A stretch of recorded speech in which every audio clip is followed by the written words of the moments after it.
She built an empire. He built a home. At 5:03 a.m., their worlds collided, and nothing would ever be the same. Sloane Carrington was untouchable, a CEO who commanded boardrooms and crushed competitors without breaking a sweat. But when she showed up at her employee's door with mascara streaking her face and her hands trembling like a child's, Ethan Hale saw something no one else ever had: the woman behind the armor. He should have closed the door. He should have protected his job, his son, his carefully rebuilt life.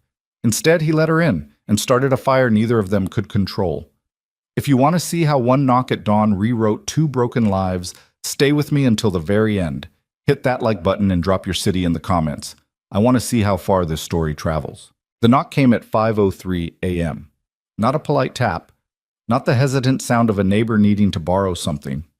This was urgent, desperate, the kind of knock that made Ethan Hale's blood run cold before his feet even hit the floor. He was already awake, of course. He'd been awake for 7 minutes, lying in the darkness of his small bedroom, staring at the ceiling and mentally preparing for the day ahead. His internal clock had become ruthlessly efficient over the past 4 years of single fatherhood.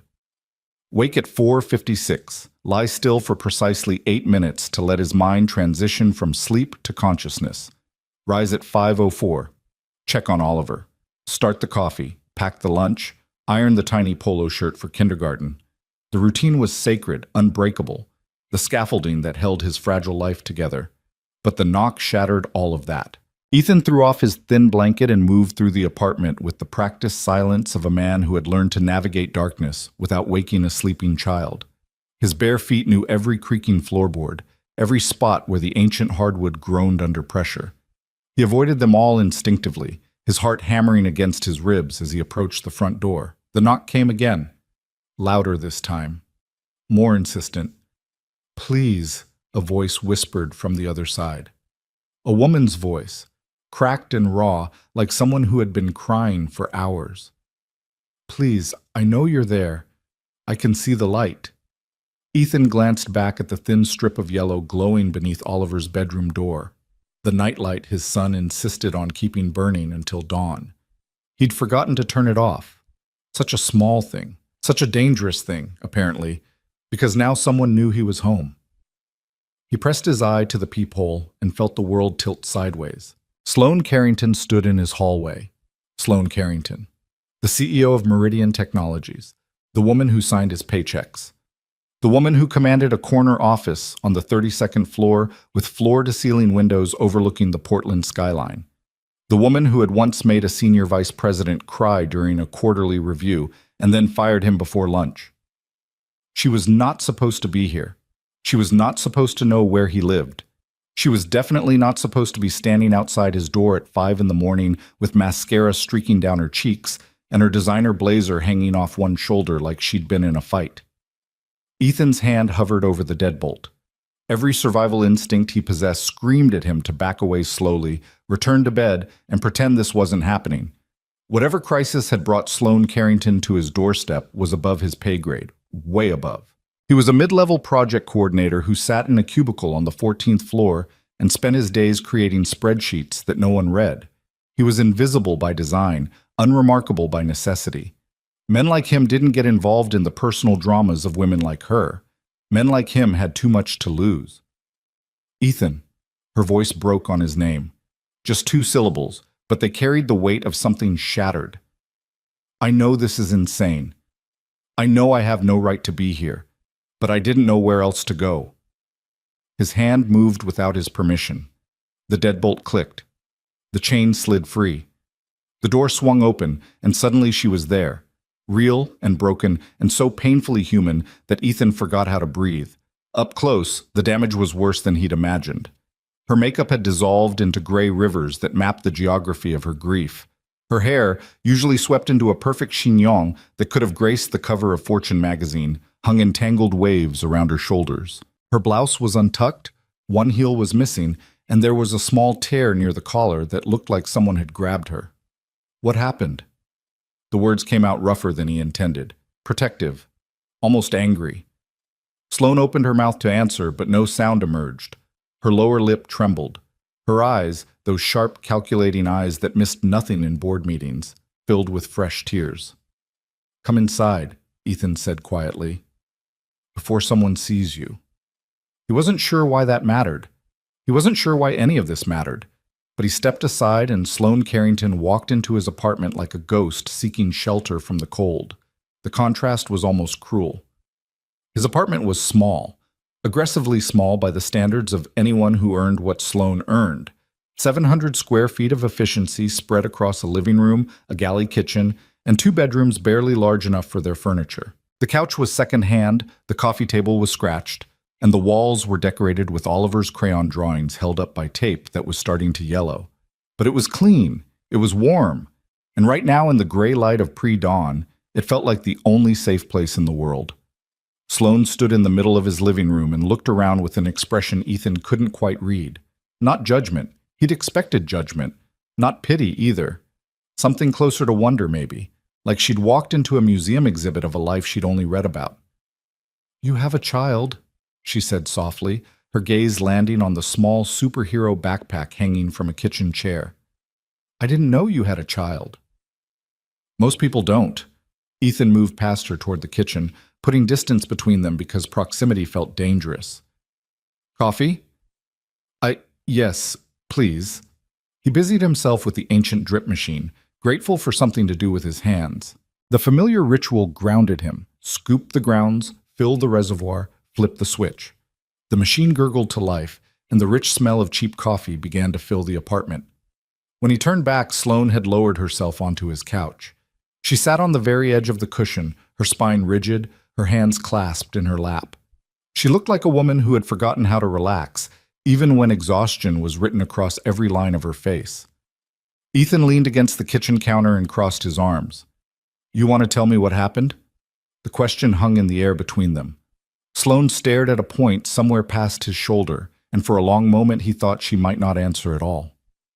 "I had a date tonight," she finally said.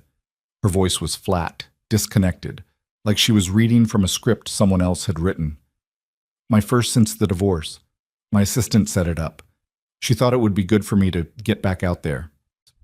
The phrase dripped with bitter mockery. He was a managing partner at one of the big private equity firms. Harvard MBA. Summers in the Hamptons. The kind of man who looks perfect on paper. Ethan waited. "We went to Le Bernardin. He ordered for both of us without asking what I wanted. When I mentioned the acquisition I've been working on, the biggest deal of my career, he patted my hand and said I should let the big boys handle the strategy while I focused on the people side of leadership." Her laugh was hollow, painful. The people side. Like I haven't spent 15 years clawing my way to the top of a company in an industry that never wanted me there. "What did you do?" I excused myself to the bathroom and climbed out the window. A ghost of dark humor flickered across her face. "Lost a shoe in the process. $400 stuck in a drainage grate on 51st Street. Ethan almost smiled. Almost. "And then you flew to Portland and showed up at my door?" "I was already here. The date was supposed to be after a board meeting in Manhattan, but I canceled. Told my assistant I'd take the red-eye home." Sloane's hands tightened in her lap. "I landed 2 hours ago. I couldn't go back to my apartment. I couldn't—" Her voice cracked. "I just couldn't." The coffee maker beeped. Ethan poured 2 cups, both black because he didn't have cream and his sugar was the cheap generic kind that came in bulk bags, and carried them to the living room. He set one on the coffee table in front of Sloane and lowered himself into the worn armchair across from her. "How did you know where I live?" The question was quiet, but it carried weight. Sloane met his eyes for the first time since she'd walked through his door, and something shifted in her expression. Shame, maybe, or something deeper. "I looked you up," she admitted. "In the employee database. 3 months ago." Ethan's eyebrows rose. "I know how that sounds." Sloane picked up the coffee cup but didn't drink, just held it between her palms like she was trying to absorb its warmth. I wasn't stalking you. I just—" She trailed off, searching for words that seemed to elude her. "You're different, Ethan. You're the only person in that entire building who talks to me like I'm a person." "I talk to you like I talk to everyone." "Exactly." Her eyes glistened. "Do you know how rare that is? Everyone else either wants something from me or they're terrified of me. The executives smile to my face and plot behind my back. The junior staff won't make eye contact in the elevator. But you, she shook her head slowly. You asked me how my weekend was once, in the break room. Do you remember? Ethan remembered. It had been a Tuesday morning, maybe 6 months ago. He'd been refilling his coffee when Sloane walked in, and he'd said the same thing he would have said to anyone. Morning. Good weekend? She'd frozen like he'd spoken to her in a foreign language. Then she'd smiled, a real smile, not the calculated one she wore in meetings, and said it had been quiet, peaceful. She'd spent Sunday reading on her balcony. He'd thought nothing of it at the time. That was the first personal question anyone had asked me in months, Sloane said. Maybe longer. I went back to my office and cried at my desk for 20 minutes. She laughed again, that same hollow sound. The most powerful woman in Portland, crying over a question about her weekend. Pathetic, right? Not pathetic. Ethan kept his voice carefully neutral. Human. The word landed between them like a stone dropped in still water. Sloane's composure, already fractured, began to crumble in earnest. I don't know how to be human anymore, she whispered. I've spent so long being perfect, being untouchable, being whatever everyone needed me to be, so they would take me seriously, so they would respect me, so they would fear me just enough to stay out of my way. Tears spilled down her cheeks, following the tracks her mascara had already carved. And now, I don't know who I am underneath all of that. I don't know if there's anyone left. Ethan set his coffee cup aside and leaned forward, his elbows on his knees. He wanted to reach for her, but the distance between the armchair and the couch felt like a canyon he wasn't sure he should cross. Tonight, he said gently. That man at dinner. What did he say to you? The thing that actually broke you? Sloane's breath hitched. He said I was a lot, that I intimidated men, that I'd be happier if I learned to step back and let someone else take the lead. Her voice dropped to barely a whisper. He said I was too much. The words hung in the air, toxic and familiar. Ethan recognized them, not because anyone had ever said them to him, but because he'd watched his wife say similar things to herself in the mirror before she left. Before she'd decided that their son and their life and their love were too ordinary for her extraordinary ambitions. You're not too much, Ethan said. Sloane looked up at him, her eyes red-rimmed and raw. You're not too much, he repeated, his voice quiet but certain. You're more than weak men can hold. That's not the same thing. Something shifted in Sloane's expression. The mask she'd been clinging to, the one that had kept her together through the flight home, through the cab ride to his building, through the agonizing minutes standing in his hallway, finally slipped away entirely. Why? The word was barely audible. Why did I come here? To you? Ethan considered the question. He thought about the professional distance he should maintain. He thought about the power dynamic that made this entire situation a potential minefield.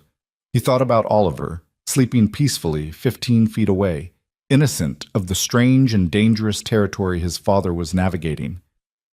Because you needed somewhere safe, he finally said. And somewhere in the back of your mind, you knew you could find that here. Sloane's hand trembled around the coffee cup. How did you know that your home would feel safe to someone you've barely spoken to? I didn't. Ethan shrugged slightly.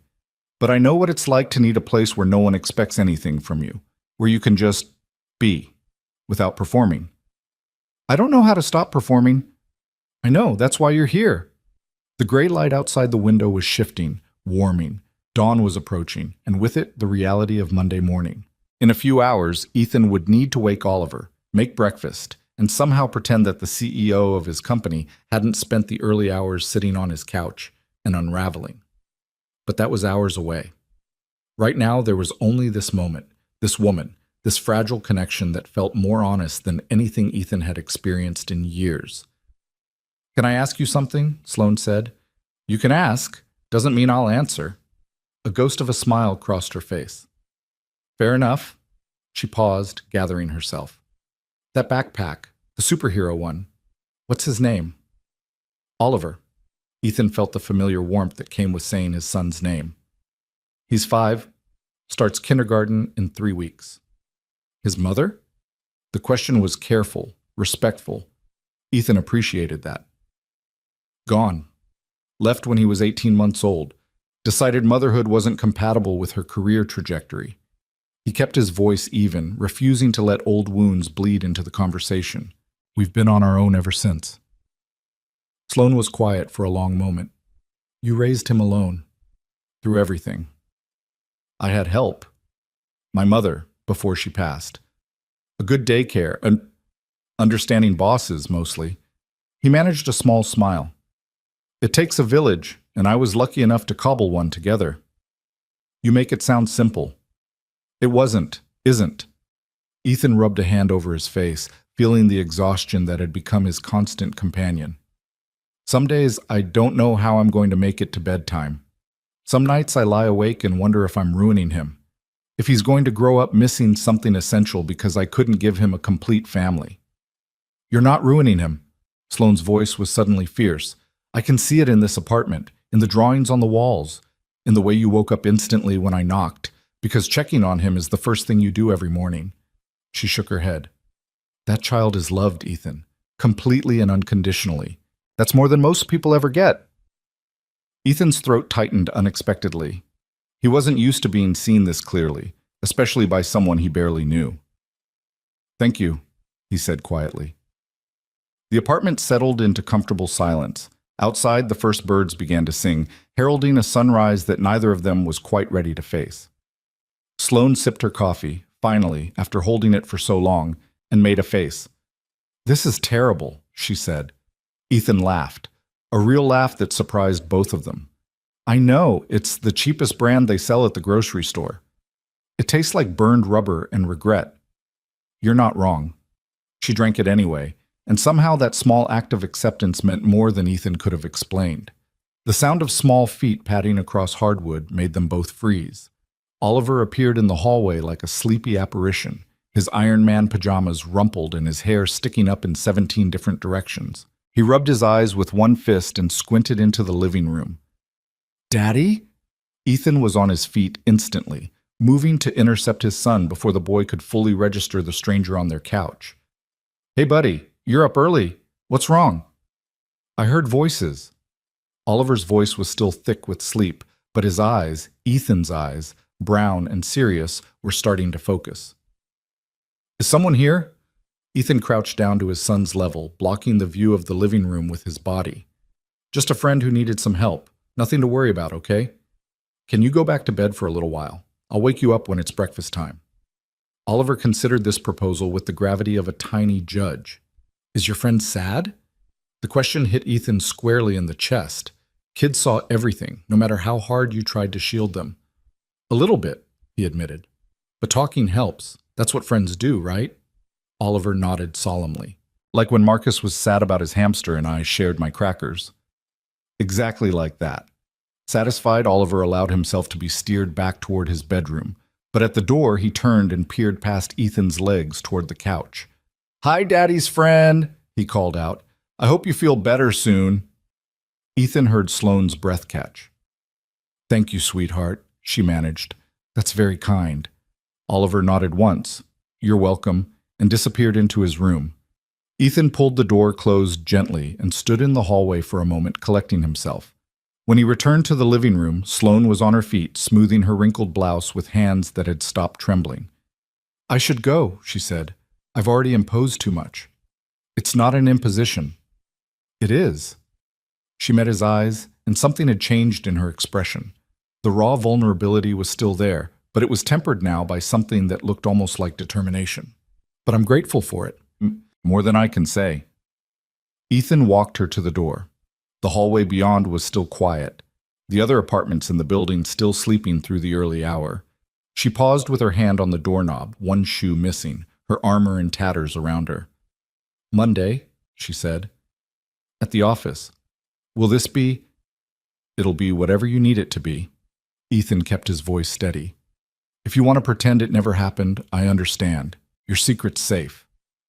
That's not what I was going to ask. Sloane took a breath.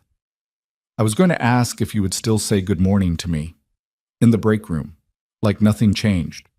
Ethan smiled. It was small and careful, but it was real. I'll always say good morning, Sloane. That's not going to change.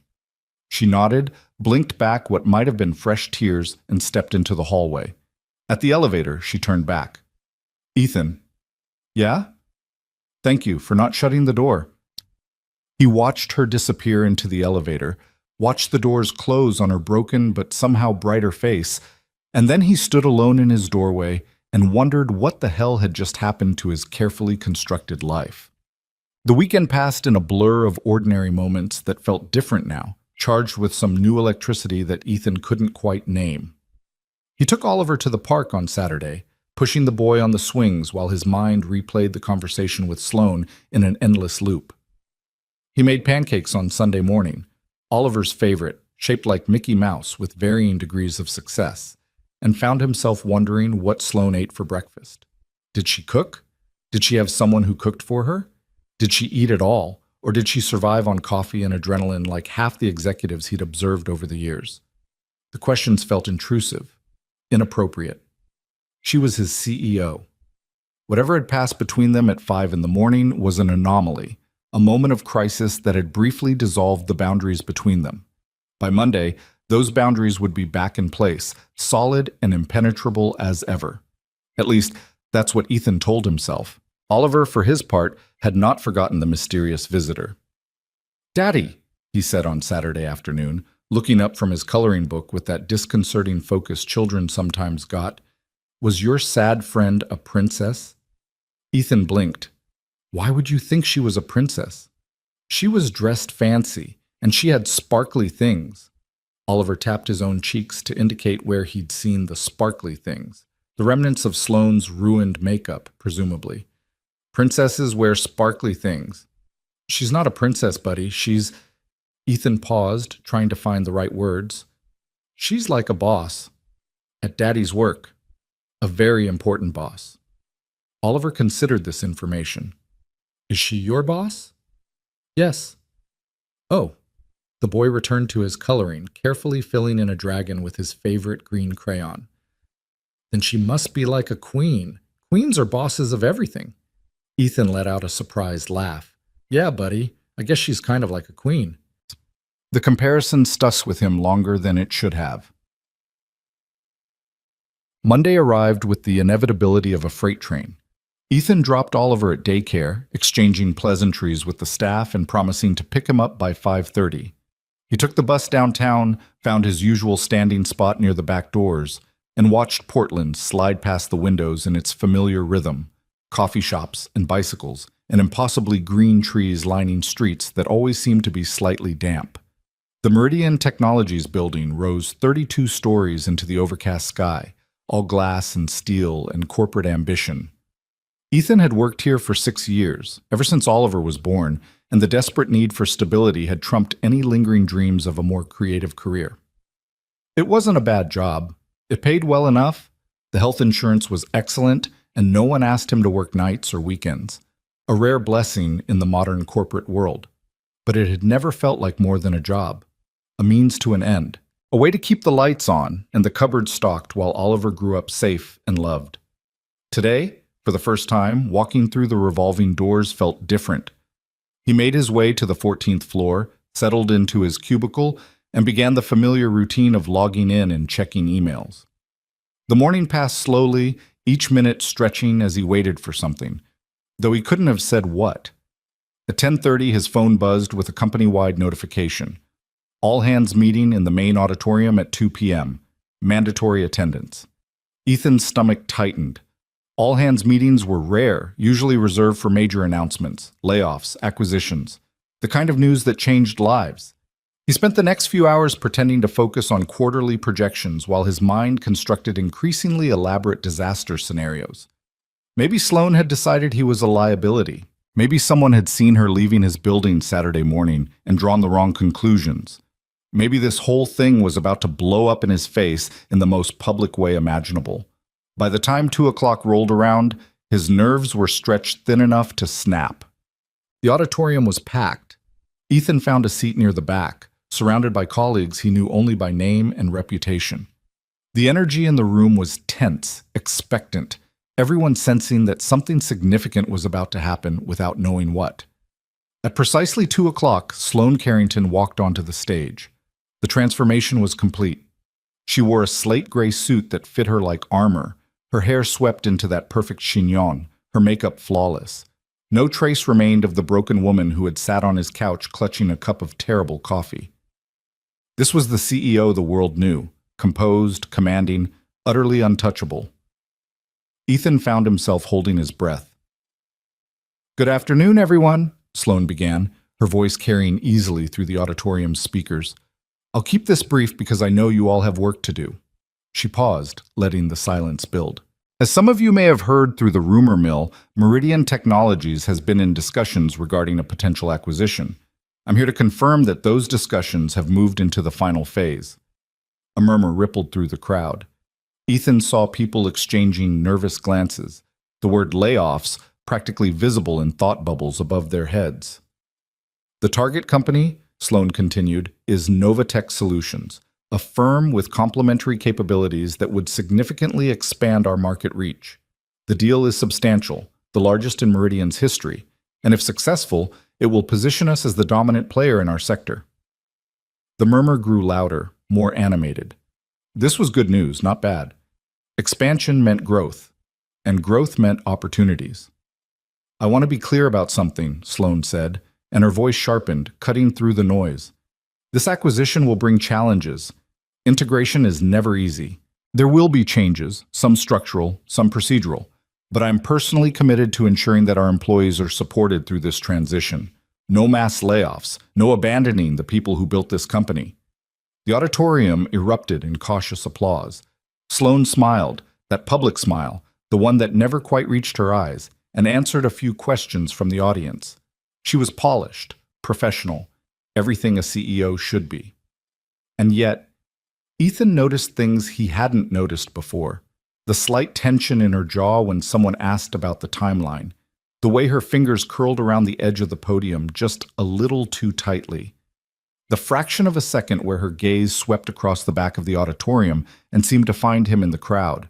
Or maybe he imagined that last part. The meeting ended and the crowd began to disperse. Ethan stood with the rest, preparing to make his way back to his cubicle and his spreadsheets and the comfortable anonymity of his ordinary life. "Mr. Hale," the voice came from directly behind him, and Ethan's spine went rigid. He turned to find one of Sloane's executive assistants, a young woman named Emily with efficient glasses and a perpetually harried expression. "Ms. Carrington would like to see you in conference room 32B, Emily said.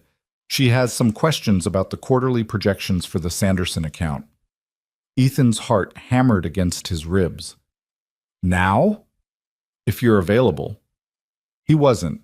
He had a deadline looming, and Oliver to pick up by 5:30, and 100 other small obligations that made up the architecture of his life. But when the CEO summoned you, you went. "Lead the way," he said. Conference room 32B was on the top floor, a glass-walled space with a view that made Ethan slightly dizzy. The city spread out below like a model train set, tiny cars moving along tiny streets, tiny people going about their tiny lives. Sloane was waiting inside, alone. Emily closed the door behind Ethan and disappeared, leaving the two of them in silence. For a long moment, neither spoke. Sloane stood at the window with her back to him, her posture still carrying the rigid perfection she'd worn on stage. But something about the set of her shoulders was different, more human, more uncertain. "The quarterly projections," Ethan said, because someone had to break the silence. "I can pull them up on my laptop if there are no projections." Sloane turned to face him, and he saw it again, that flicker of vulnerability beneath the armor. "I needed an excuse to speak with you privately." Ethan's throat went dry. "Should we be doing this? Speaking privately? Here?" "Probably not." A ghost of dark humor crossed her face. "But I've spent my entire career doing what I should. Look where it got me. Announcing the biggest acquisition in company history? Standing in a conference room with an employee I shouldn't be standing in a conference room with, trying to figure out if I ruined everything by showing up at his door." The honesty of it hit Ethan like a physical force. He moved further into the room, maintaining distance but closing the vast gulf that had separated them on stage. "You didn't ruin anything," he said carefully. "I told you, What happened stays between us, if that's what you want. What if that's not what I want? The question hung in the air, heavy with implication. Sloane crossed her arms, but it looked more like self-protection than authority. I haven't stopped thinking about it.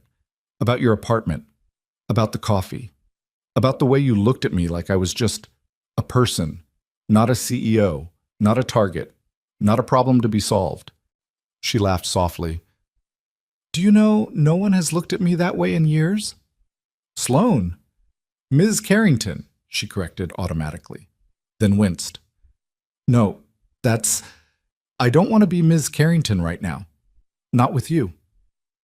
Ethan took a breath. Okay, Sloane, what exactly are you asking me?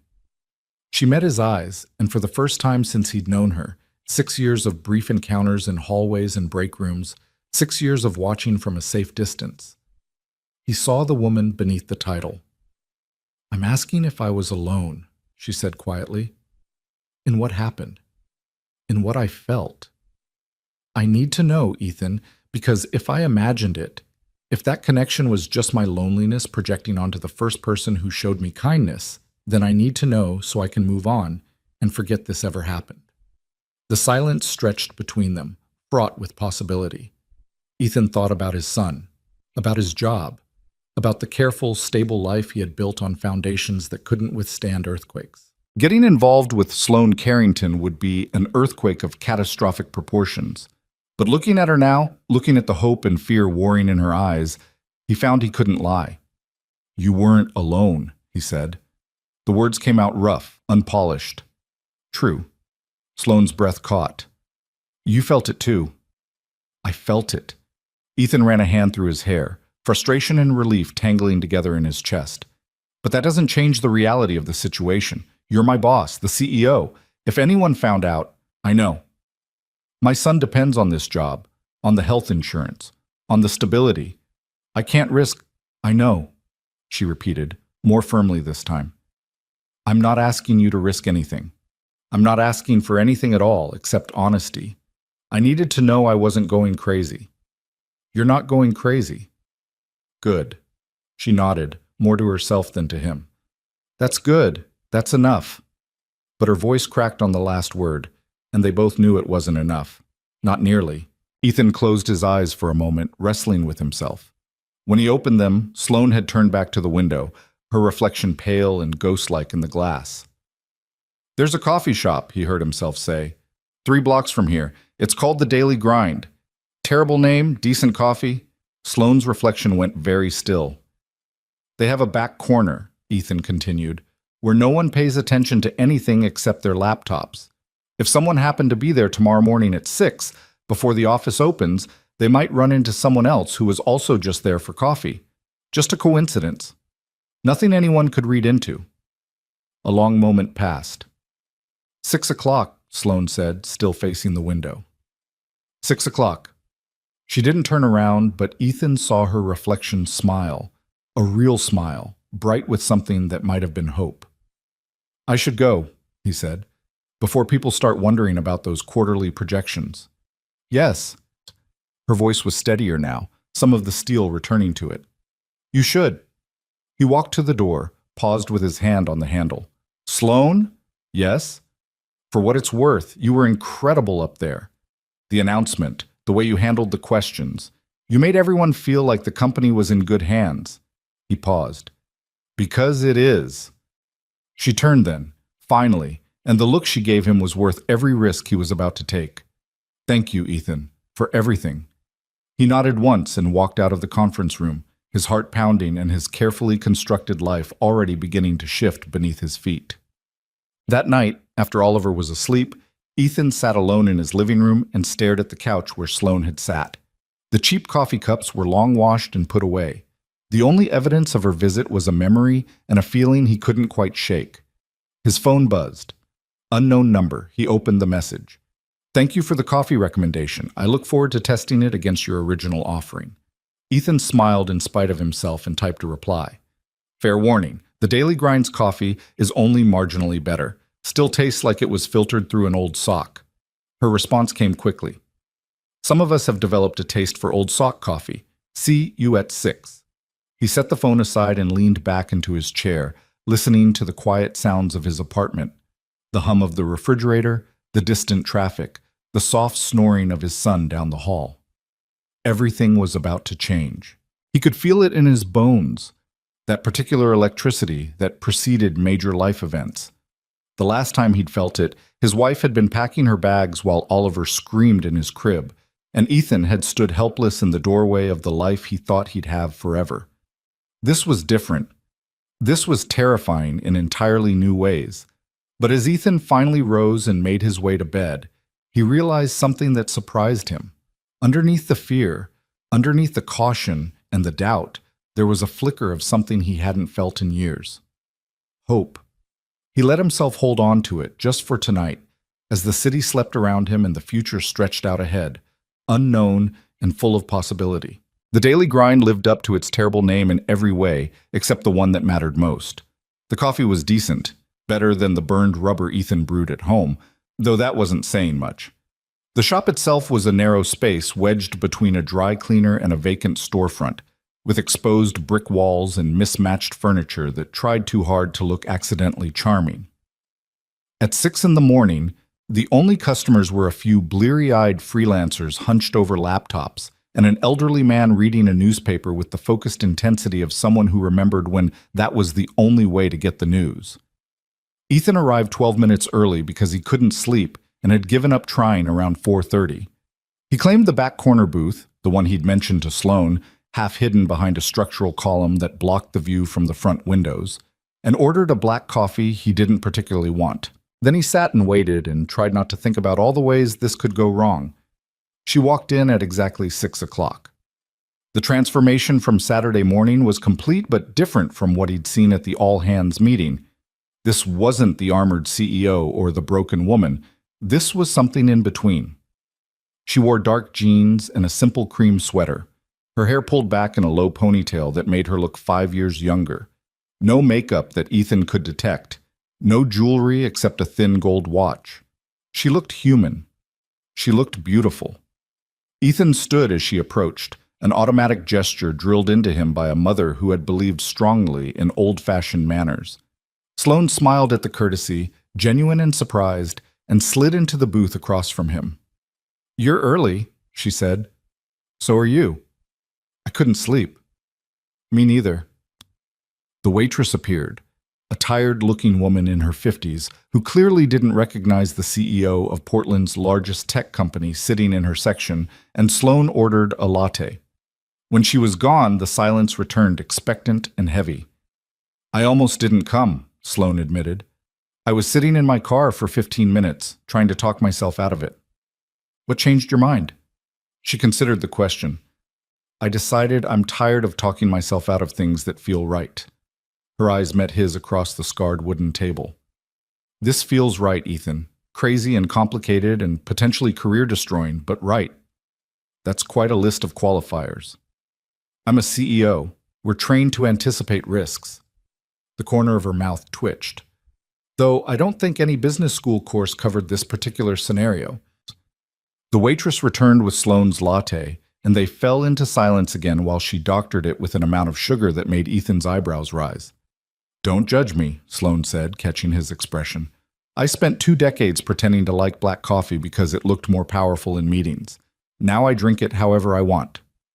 "No judgment. I'm just impressed you managed to fake a coffee preference for 20 years.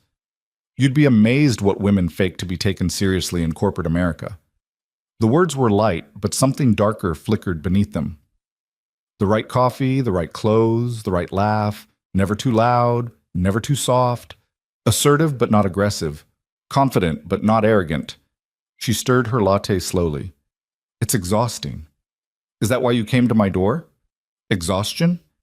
Sloane was quiet for a long moment. Outside, the city was beginning to wake, car doors slamming, buses rumbling past, the particular energy of a Monday morning starting to build.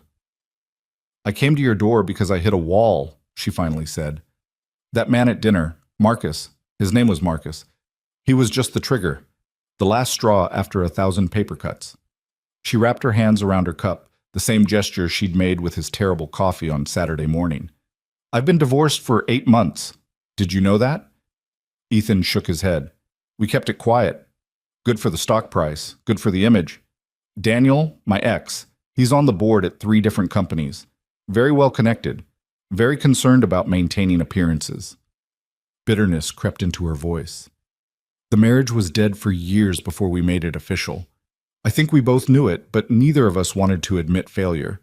So we just kept going. Living in the same house like polite strangers, maintaining the facade for shareholders and society columnists. What finally ended it? He had an affair, which I could have forgiven, honestly. I wasn't exactly heartbroken about the lack of intimacy in our relationship.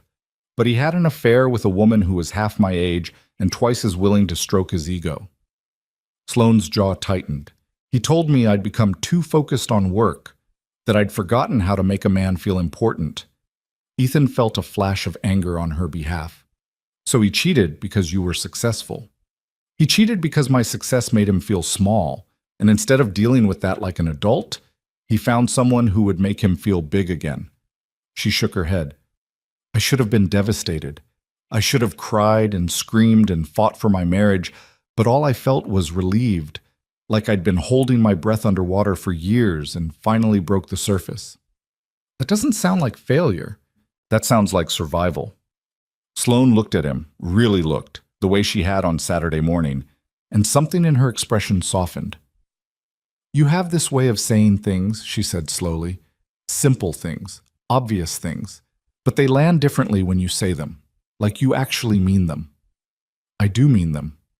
I know. That's what makes it different. The coffee shop was starting to fill now, the pre-work crowd trickling in for their caffeine fix before facing the day. Ethan checked his watch, 7:15. He needed to leave soon to get Oliver up and ready for daycare. I should go, he said reluctantly. My son?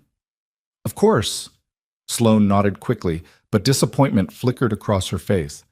I understand. But maybe, Ethan hesitated, weighing the risks against the feeling in his chest that he wasn't ready to name.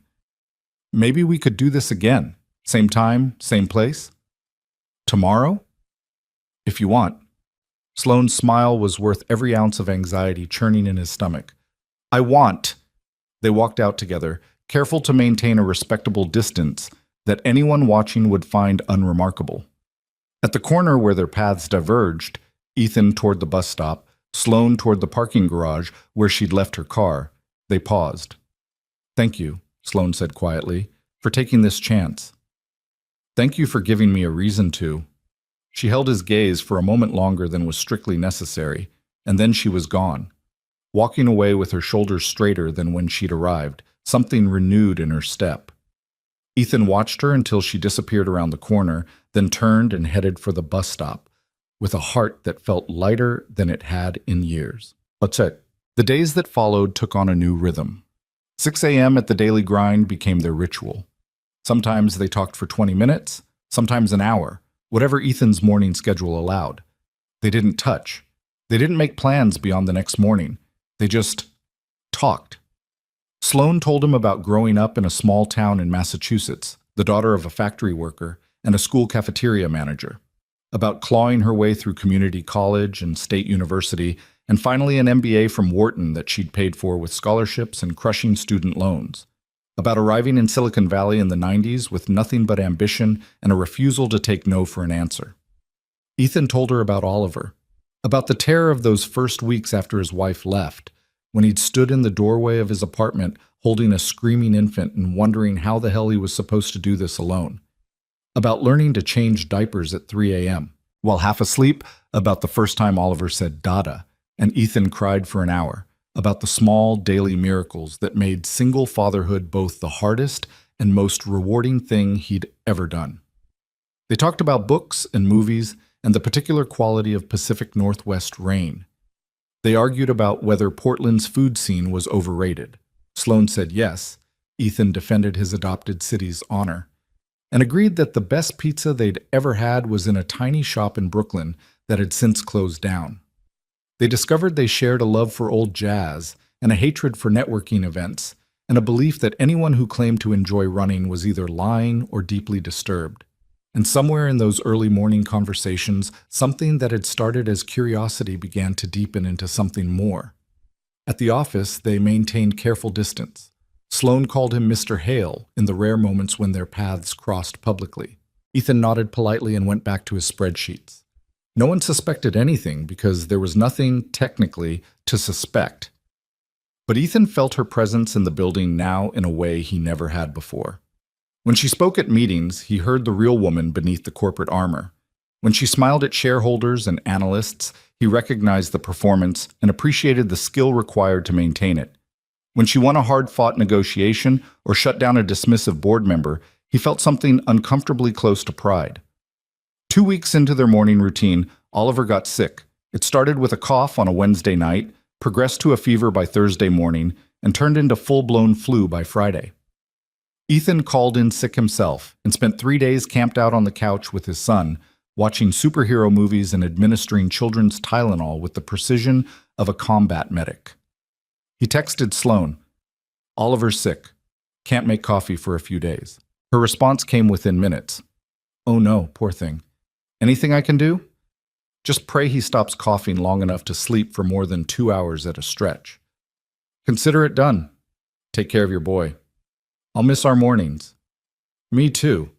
He stared at those last 2 words for longer than he should have, reading into them more than he probably had a right to. On Sunday evening, after Oliver's fever finally broke and he was sleeping peacefully for the first time in days, Ethan heard a soft knock at his door. It wasn't urgent or desperate like before, just a polite tap, almost hesitant. He opened it to find Sloan standing in the hallway with a brown paper bag in her hands and an uncertain expression on her face. "I brought soup," she said. "Chicken noodle. From that deli near the office." She shifted her weight, suddenly awkward. "I wasn't sure if you had food in the house, and I know when kids are sick, parents forget to eat." Ethan stepped aside to let her in. "How did you know I'd be here?" "You texted me 3 hours ago that Oliver was finally sleeping. I took a chance." She set the bag on his kitchen counter and turned to face him. "Is this okay? I should have called first. I wanted to see you, both of you." "It's okay." More than okay, actually, but Ethan wasn't ready to say that out loud. "He's asleep, but you can peek in if you want." Sloan followed him to Oliver's door, which was cracked open just enough to let the nightlight spill into the hallway. Inside, the boy was curled up beneath his superhero comforter, his breathing steady and peaceful, one small hand clutching a stuffed dinosaur named Gerald. "He's beautiful," Sloan whispered. "He looks like his mother." The words came automatically, and Ethan felt a twist of something complicated. Same hair, same stubborn chin, but his eyes, those are mine. "What's her name? His mother?" "Laura."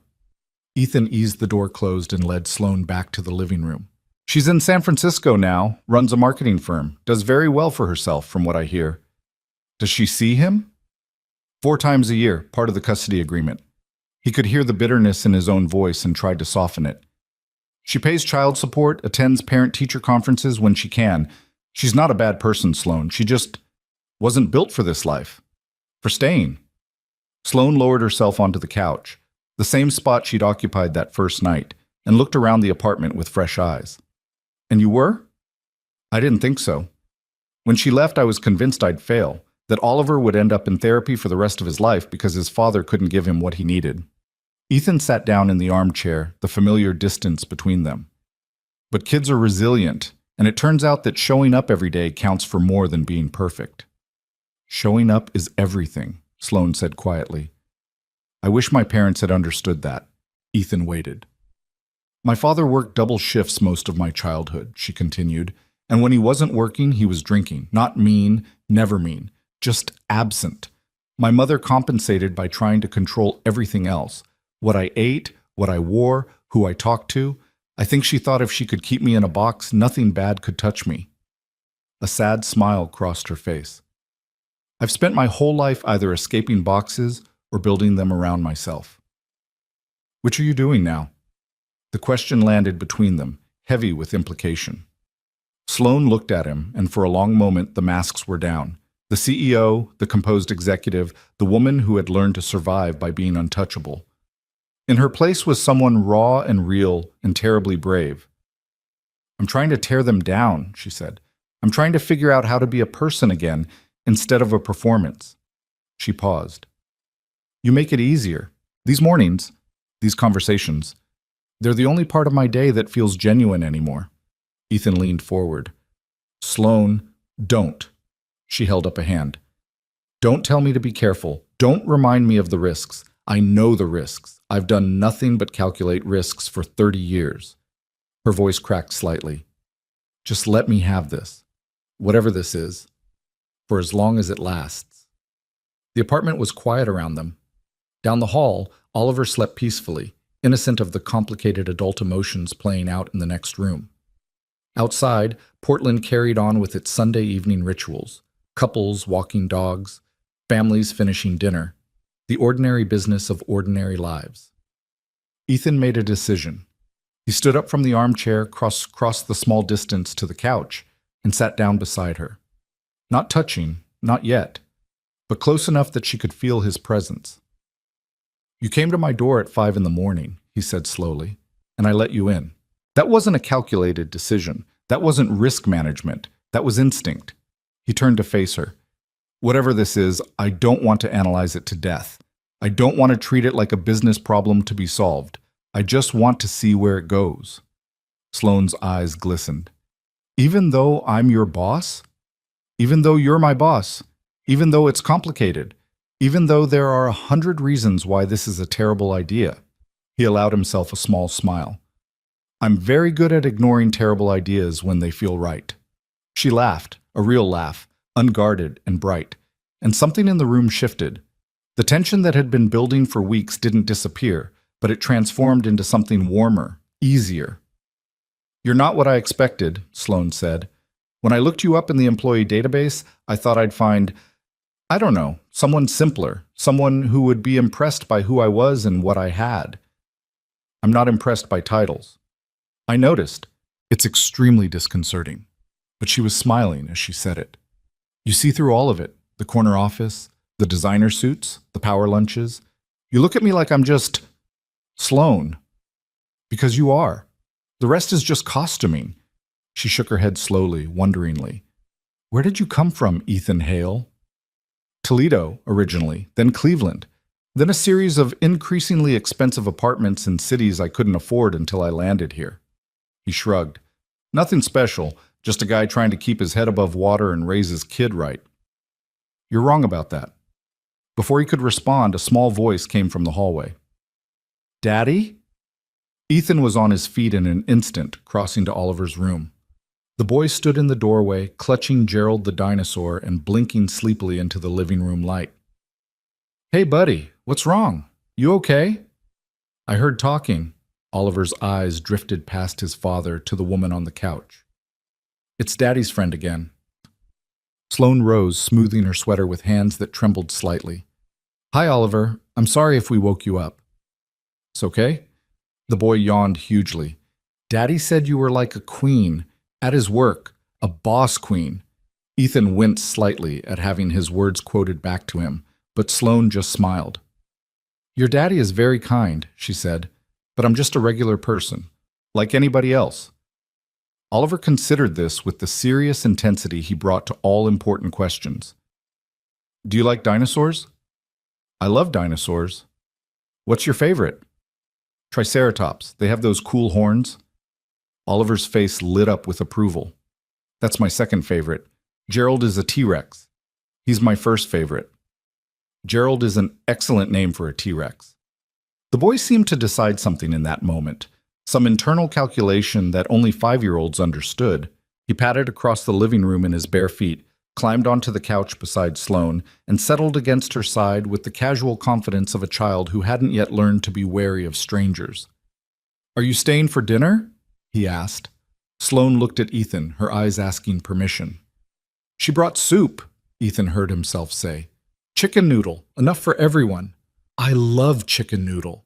Oliver bounced slightly, his earlier fatigue apparently forgotten. Can she stay, Daddy, please? Ethan looked at his son, snuggled up against a woman who ran a billion-dollar company like she'd been doing it all her life. He looked at Sloane, who was gazing down at Oliver with an expression of terrified wonder, like she'd been handed something precious and had no idea how to hold it without breaking it. "Yeah, buddy," he said quietly. "She can stay." That dinner changed everything. They ate soup at Ethan's small kitchen table, Oliver chattering about his dinosaur collection and his best friend Marcus from daycare, and the superhero movie he'd watched 3 times that weekend. Sloane listened with genuine interest, asking questions and laughing at the right moments, and somehow making the whole situation feel natural despite its profound strangeness. After dinner, Oliver insisted on showing her his room. Sloane admired the crayon drawings on the walls, examined each action figure with appropriate reverence, and sat on the edge of his tiny bed while he explained the complex social dynamics of his kindergarten class. "And then Sophia said that Marcus couldn't play dragons with us because he was too loud, but I said that was mean, and then Mrs. Patterson made us all share the sandbox anyway." "That was very kind of you," Sloane said, "standing up for your friend. Daddy says that's what friends do. They stand up for each other." Sloane glanced at Ethan, who was leaning against the doorframe watching them. "Your daddy is a smart man." "He's the smartest." Oliver said it with the unshakable confidence of a child who still believed his parent hung the moon. "He can fix anything. Once Gerald's arm fell off and Daddy sewed it back on, and now Gerald is even stronger than before." "That's impressive." "Daddy says broken things can be better if you fix them right." Oliver yawned again, the excitement of having a visitor finally giving way to the exhaustion of a child recovering from illness. "He fixed our family too. When Mommy left." The words hung in the air, innocent and devastating. Sloane's expression flickered with something that might have been pain or recognition, or both. She smoothed Oliver's blanket with careful hands. "I bet he did," she said softly. "I bet he made everything better." Oliver nodded sleepily. "He reads me stories and makes me pancakes and says he loves me every day, even when I'm bad." His eyes were drifting closed now. "Are you going to be Daddy's friend forever?" Sloane looked at Ethan, and the question in the child's words became a different question entirely. "I hope so," she said. "I really hope so." Oliver smiled, satisfied with this answer, and let his eyes close completely. Within moments, his breathing had deepened into sleep. Sloane extracted herself carefully from the bed and followed Ethan back to the living room. Neither of them spoke until they were safely out of earshot, and then she let out a breath she seemed to have been holding for hours. "He's amazing," she whispered. "Ethan, he's absolutely amazing." "He has his moments." But Ethan's voice was thick with emotion he couldn't quite hide. "Tonight was a good night." "Does he ask about his mother often?" "Sometimes, less than he used to." Ethan moved to the kitchen, began quietly washing the soup bowls. He was so young when she left, barely walking, so he doesn't really remember her. The Laura he knows is more concept than person. Mommy, who lives far away and visits sometimes. It's easier in some ways and harder in others. Sloane picked up a dish towel and began drying the bowls he handed her, a domestic gesture so ordinary it felt surreal. "I never wanted children," she said quietly. "I always thought they would slow me down, get in the way of my career, and now..." "Now?" She set down the towel and looked at him with those clear, complicated eyes. "Now I sit on a 5-year-old's bed while he tells me about dinosaurs, and I wonder what else I've been wrong about." Ethan turned off the water and dried his hands. They were standing very close now, closer than they'd ever been since that first morning. He could smell her perfume, something subtle and expensive, mixed with the smell of his cheap dish soap. "This is new territory for me," he said honestly. "I haven't dated anyone since Laura. Haven't wanted to. Oliver has been my whole world for 4 years, and I told myself that was enough. That it had to be enough. And now? Now I'm not sure." He reached out slowly and touched her hand. Just a brush of fingers, light enough to deny, significant enough to mean everything. "I don't know what I'm doing, Sloane. I don't know how to navigate this. All I know is that when I'm with you, something that was closed starts to open up again." Sloane turned her hand over, lacing her fingers through his. "I'm scared," she admitted. "Terrified, actually. I haven't been vulnerable with anyone in years, maybe ever, and you make me want to be vulnerable. And that's the most frightening thing I've ever felt. Then let's be scared together. The words came out before Ethan could think better of them, but he didn't try to take them back. They stood in his tiny kitchen, hands intertwined, the ordinary world pressing in around them. The hum of the refrigerator, the distant sound of traffic, the soft breathing of a sleeping child down the hall. Together, Sloane repeated, like she was testing the shape of the word. I'm not very good at together. I've always been better at alone. Me too. But maybe that's the point. Ethan squeezed her fingers gently. Maybe we both need to learn a new way. Sloane was quiet for a long moment. Then she stepped closer, closing the last of the distance between them, and rested her head against his shoulder. It was such a simple gesture, so far removed from the complicated power dynamics that should have defined their relationship, that Ethan felt something crack open in his chest. He wrapped his arms around her, careful and gentle, and held her while the night deepened outside the windows. We have to be smart about this, Sloane murmured against his shirt. Careful. I know. There are people who would love to destroy us both if they found out. Shareholders, board members, competitors looking for any weakness they could exploit. I know. And your job, I know, Sloane. He pulled back just enough to look at her face. I know all of it. Every risk, every complication, every reason why this is impossible.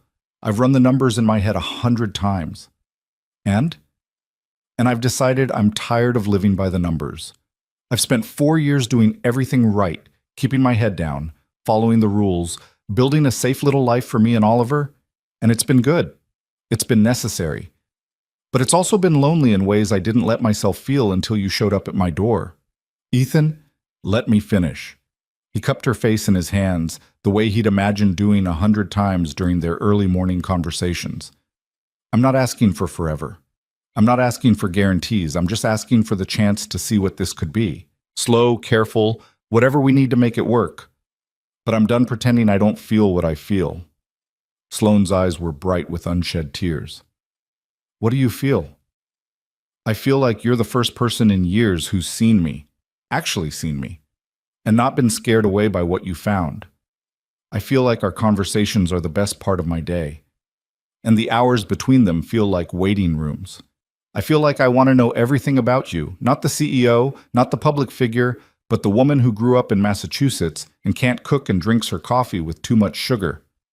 A surprised laugh escaped her. I never said I can't cook. You didn't have to. I saw your face when you looked at my kitchen. You have no idea what half those appliances do. That's not true. She was smiling now, the tears spilling over, but her expression transformed into something almost giddy. I know what the microwave does. Oh, well then, consider me corrected. They stood there smiling at each other like idiots, and somehow that was the most romantic moment of Ethan's life. Not grand gestures or expensive dinners, just two people in a cramped kitchen, laughing about kitchen appliances while a child slept down the hall. Okay, Sloane said finally. Okay, what? Okay, let's be scared together. Let's take it slow. Let's be careful and smart and do everything right. She reached up and touched his face, her fingers tracing the line of his jaw. But let's also stop pretending this isn't happening, because I've been pretending my whole life, and I'm exhausted, Ethan. I'm so tired of pretending. He kissed her then, finally. A gentle press of lips that asked permission and received it. She tasted like chicken soup and possibility, and when they pulled apart, both of them were breathing harder than a simple kiss should have warranted. Well, Sloane said shakily, that was... yeah. We should probably... Neither of them moved. It's late, Ethan finally managed. You should go home, get some sleep. Sleep. Sloane nodded slowly, like she was reminding herself what the word meant. Yes, sleep would be, logical. But she didn't leave immediately. Instead, she kissed him again, longer this time, deeper. And when she finally pulled away, there was a promise in her eyes that made Ethan's heart stutter. Tomorrow morning, she said. The daily grind. 6 o'clock. I'll be there. And Ethan? Yeah? Thank you for dinner, for letting me into your world, both of your worlds. She glanced toward the hallway where Oliver slept. I'll try to deserve it. She left before he could tell her she didn't need to try, that she already did. The weeks that followed were a careful dance of hidden moments and stolen time. Morning coffee became morning coffee, plus the occasional late-night text conversation when Oliver was asleep and Sloane was still in her office, reviewing documents that could wait but gave her an excuse to stay connected.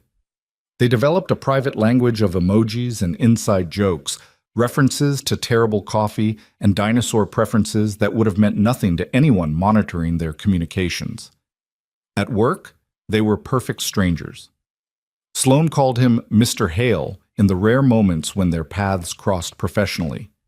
Ethan attended mandatory meetings and watched her command the room without betraying by the slightest expression that he knew how she took her coffee or what her father had done for a living or the way her voice sounded when she was scared. But outside of work, in the early mornings before the city woke, in the few precious hours they could carve from their obligations, they built something real. Sloane began showing up on Saturday afternoons with flimsy excuses. She needed to drop off a document that could have been emailed. She was in the neighborhood and thought she'd say hello. She'd found a toy at some upscale boutique that Oliver might like, though she had no idea what 5-year-olds actually played with and usually missed the mark in endearing ways. Oliver, for his part, accepted her presence with the easy adaptability of childhood. The boss queen became simply Sloane, and then Miss Sloane, and eventually just another feature of his weekend landscape, someone who showed up sometimes and listened to his stories and laughed at his jokes, and didn't seem to mind when he climbed onto her lap while watching cartoons. "He's attached to you," Ethan said one Sunday evening, after Oliver had finally gone to bed following an elaborate battle between his dinosaur collection and Sloane's designer handbag. "You know that, right? I'm attached to him too." Sloane was curled up on his couch, her shoes kicked off, her hair escaping from its perpetual ponytail. She looked more relaxed than he'd ever seen her. "Is that okay? I don't want to overstep. I know his mother is still in the picture, and I'm not trying to—" "Laura is in the picture 4 times a year," Ethan reminded her gently. "And even then, she's more interested in performative motherhood than the real thing. Oliver knows the difference. Kids always do. I just don't want to confuse him.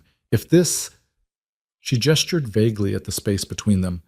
"Doesn't work out, I don't want him to be hurt." "What makes you think it won't work out?" Sloane was quiet for a moment. "I've never been good at relationships, Ethan. My marriage failed. Every relationship before that failed. I'm difficult and demanding, and I prioritize work over everything else, and I don't know how to be soft." "You've been pretty soft lately." "That's because you make me feel safe." She said it simply, like it was an obvious fact rather than a revelation. But what happens when reality intrudes?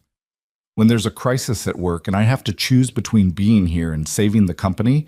When the board finds out about us and decides I've become a liability? Ethan moved closer to her on the couch, pulling her against his side. Then we deal with it. Together. That's what relationships are. 2 people choosing each other even when it's hard. You make it sound so simple. It's not simple, but it's not impossible either. He kissed the top of her head, breathing in the expensive scent of her shampoo. We take it one day at a time. We communicate. We adjust. And when things get hard, we don't run away. We run toward each other. Sloane tilted her head up to look at him. "When did you become such an optimist?" "Around the time a terrified CEO showed up at my door at 5 in the morning and reminded me that I was still capable of feeling things." She kissed him then, soft and slow, the way they'd learned to kiss each other over these past weeks. Not desperate, not urgent, just present. 2 people fully inhabiting a single moment. "Stay tonight," Ethan heard himself say. Sloane's eyes widened slightly. "What about Oliver?" "He sleeps like the dead, and I have a bedroom door with a lock." He touched her face, tracing the line of her cheekbone. "I'm not asking for anything you're not ready for. I just don't want you to leave. Not tonight." She didn't answer with words. She just nodded and leaned into him and let herself be held. They fell asleep on the couch that night, tangled together under a blanket that Oliver had picked out at Target 3 years ago, red and blue with superhero logos that had faded from too many washes. It wasn't romantic in any traditional sense, but when Ethan woke at 4:56, his internal clock still perfectly calibrated, he found Sloane still there, still in his arms, still real. And for the first time in years, he didn't want to get up and face the day alone. The acquisition deal closed 6 weeks later. Ethan watched from the back of a packed auditorium as Sloan announced the final terms to a cheering crowd. The deal was worth $3 billion, the largest in Meridian's history. Sloan would be profiled in Forbes and Bloomberg and half a dozen other publications. Her reputation as one of the most capable executives in the tech industry was cemented beyond question. She looked radiant on stage, composed and commanding and utterly in her element. But when her eyes swept across the crowd and found Ethan in the back row, something in her expression softened. Just for a moment, just enough for him to see. After the announcement, she held court for 2 hours, accepting congratulations, posing for photos, answering questions from analysts who wanted to understand the strategic vision.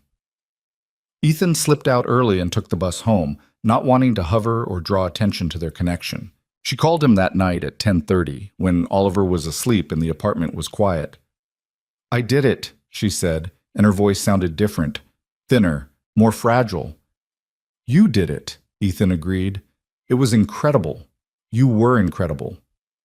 "I should feel happy." "You don't?" A long pause. "I feel empty," she admitted. "I've been chasing this goal for 18 months, planning, negotiating, fighting for every concession, and now it's done, and I feel like, what now? What's the next mountain to climb?" "Maybe there doesn't have to be a next mountain." "That's not how I'm built, Ethan. I don't know how to exist without a goal, without something to strive for." Her voice cracked slightly. "I've been running so long I don't know how to stop." Ethan was quiet for a moment, thinking. "Can you take some time off?" he finally asked. "Not forever, just a break. Let yourself breathe."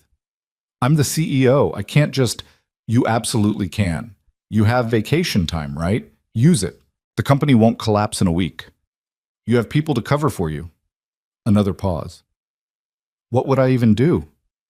"Whatever you want. Sleep late, read books, take long walks." He smiled even though she couldn't see it. "Spend time with me and Oliver. Learn how to make pancakes without burning down the kitchen." "That was one time." "You set off the smoke detector 3 times. The recipe was unclear." "Sloan, the recipe was pour batter in pan." She laughed, and some of the tension bled out of her voice. "I'm serious, Ethan. I don't know who I am without work.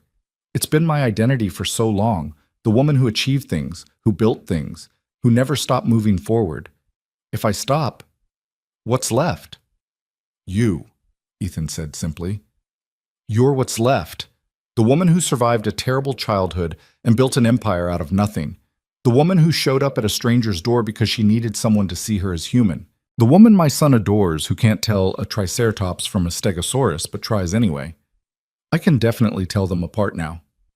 "That's because you've been studying. I found the dinosaur book you bought." Silence. Then quietly. "I wanted to get it right. For him." "I know. That's exactly what I'm talking about." Ethan leaned back against his headboard, phone pressed to his ear. "You're not just a CEO, Sloan. You're not just your achievements. There's a whole person underneath all of that, and I'd really like the chance to know her better." Sloan was quiet for a long moment. When she spoke again, her voice was thick with emotion. "A week," she said. "I can take a week. Maybe 2, if I prep my team properly." "That's a start."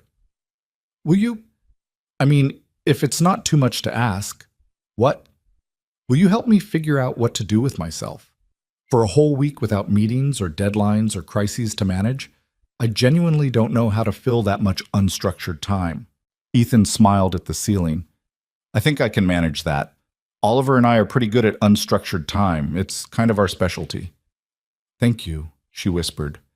"For everything. For seeing me, for not running away when I fell apart in your living room, for making me feel like maybe there's more to life than what I've been chasing." "There is," Ethan said. "There's so much more. And I'm going to spend however long it takes showing you. Even if I'm difficult? Especially then. Even if I forget how to relax and try to reorganize your spice cabinet? You're not touching my spice cabinet. It's chaos, Ethan. Complete chaos. It's organized by frequency of use, which is a perfectly valid system. It's organized by wherever there was space, and we both know it. He laughed, and she laughed, and somewhere in the middle of that shared laughter, Ethan felt something settle in his chest. Not the end of uncertainty. There was still so much they hadn't figured out, but the beginning of something new, something real. Go to sleep, he said finally. You've had a big day. We can plan your vacation tomorrow. Tomorrow, Sloane agreed. Good night, Ethan. Good night, Sloane. He hung up the phone and lay in the darkness of his small bedroom, listening to the sounds of the city outside his window. Somewhere across town, in a penthouse apartment he'd never seen, the most powerful woman in Portland was probably doing the same thing, lying awake, thinking about the impossible thing that was growing between them. Impossible, but real. And that, Ethan thought, was the most terrifying and wonderful thing of all. Sloane took 10 days off, and for the first 3 she was absolutely unbearable. She paced Ethan's apartment like a caged animal, checking her phone every 30 seconds despite having promised to leave work at the office. She reorganized his bookshelf alphabetically, then by genre, then by color, then back to alphabetically because the color system didn't make logical sense. She tried to help with breakfast and burned 2 pans of eggs so badly that Ethan had to open every window in the apartment to clear the smoke. Oliver found the whole thing hilarious. Miss Sloane, he said on the 3rd morning, watching her scrape charred remnants into the trash with an expression of profound defeat. Maybe you should let Daddy cook. I can cook, Sloane insisted, though the evidence suggested otherwise. I just need practice. You need supervision, Ethan corrected gently, taking the pan from her hands. Sit down. Drink your coffee.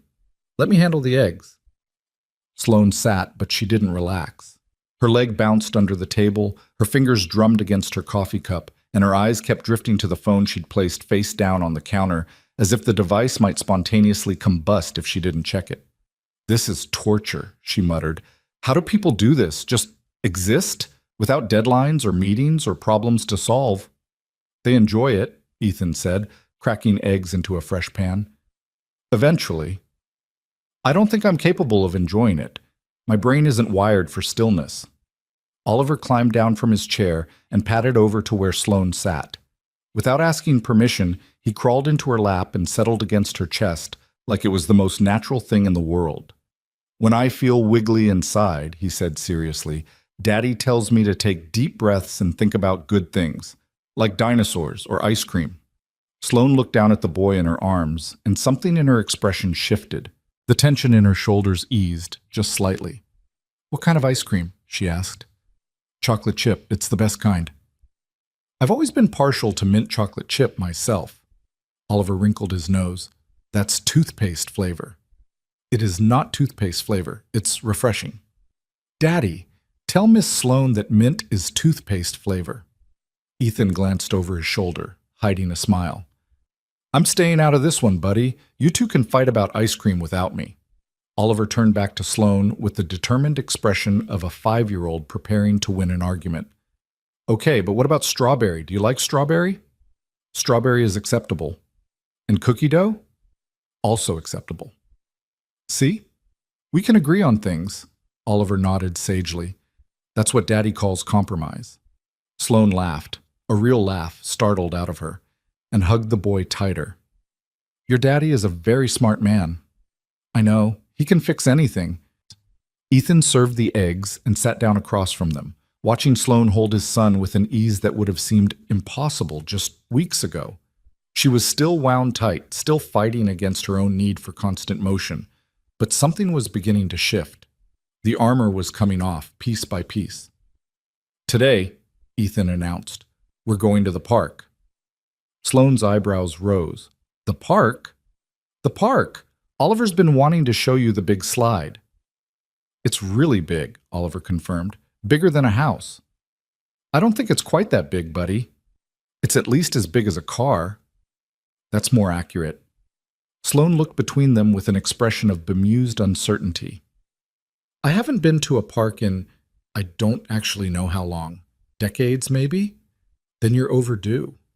Ethan stood and began clearing plates. Dressed comfortably, no heels, no blazers, just regular clothes. I don't own regular clothes. You're wearing jeans right now. These are designer jeans. They're still jeans, Sloane. They'll survive the park. She looked down at herself as if seeing her own outfit for the first time, then back up at Ethan with an expression that was half annoyed and half amused. You're enjoying this, aren't you? Watching me flounder outside my natural habitat. A little bit, he admitted. But mostly, I'm enjoying watching you learn that there's life outside boardrooms and quarterly reports. There's a whole world, Oliver added helpfully, with parks and dinosaurs and everything. Sloane smiled at him, that soft, unguarded smile that Ethan had come to treasure, and kissed the top of his head. Okay, she said. Show me this famous slide. The park was a revelation. Not the park itself, which was a perfectly ordinary neighborhood green space with playground equipment and walking paths and dogs chasing frisbees in the distance. The revelation was Sloane, watching her navigate a world she had apparently forgotten existed. She stood at the edge of the playground like an anthropologist observing an unfamiliar culture, taking in the chaos of children running and screaming and climbing with an expression of fascinated bewilderment. They're so loud, she said. Kids usually are. And energetic. Where does all that energy come from? Sugar and pure, unfiltered joy, mostly. Oliver tugged at her hand impatiently. Come on, Miss Sloane. I want to show you the slide. He dragged her across the playground toward the structure in question, a large spiral slide that did, in fact, look slightly intimidating from ground level. Sloane stared up at it with the expression of someone contemplating a hostile takeover. You want me to go down that? It's fun, Oliver promised. I'll go first and show you.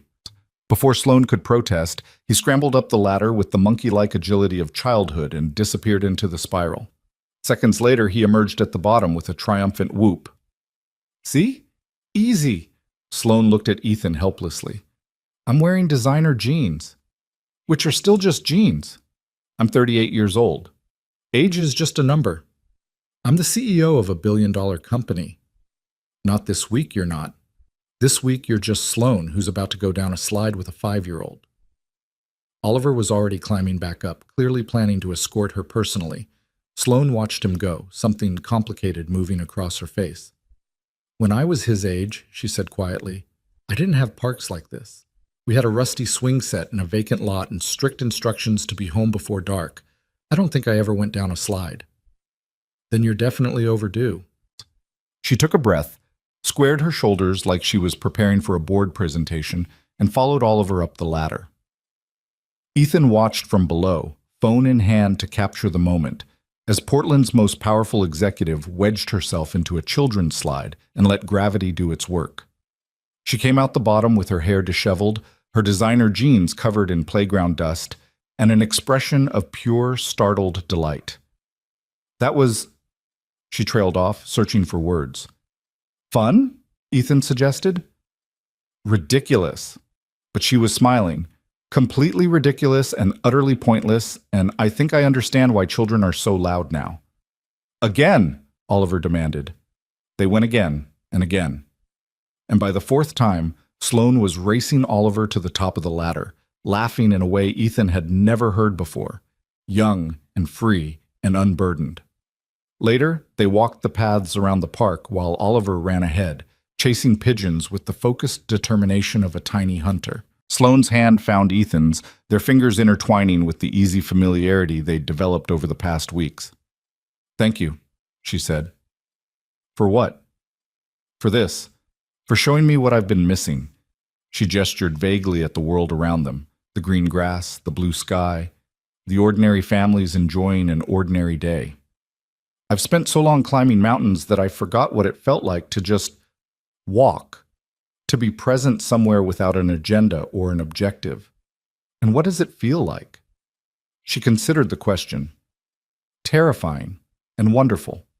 Like standing at the edge of a cliff and realizing you could jump and maybe you'd fly instead of fall.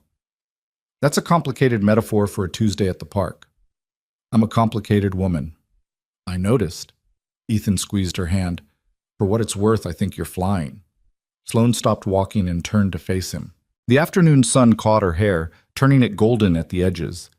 And for a moment, she looked like someone entirely different from the woman who had knocked on his door at 5 in the morning with mascara on her cheeks and desperation in her eyes.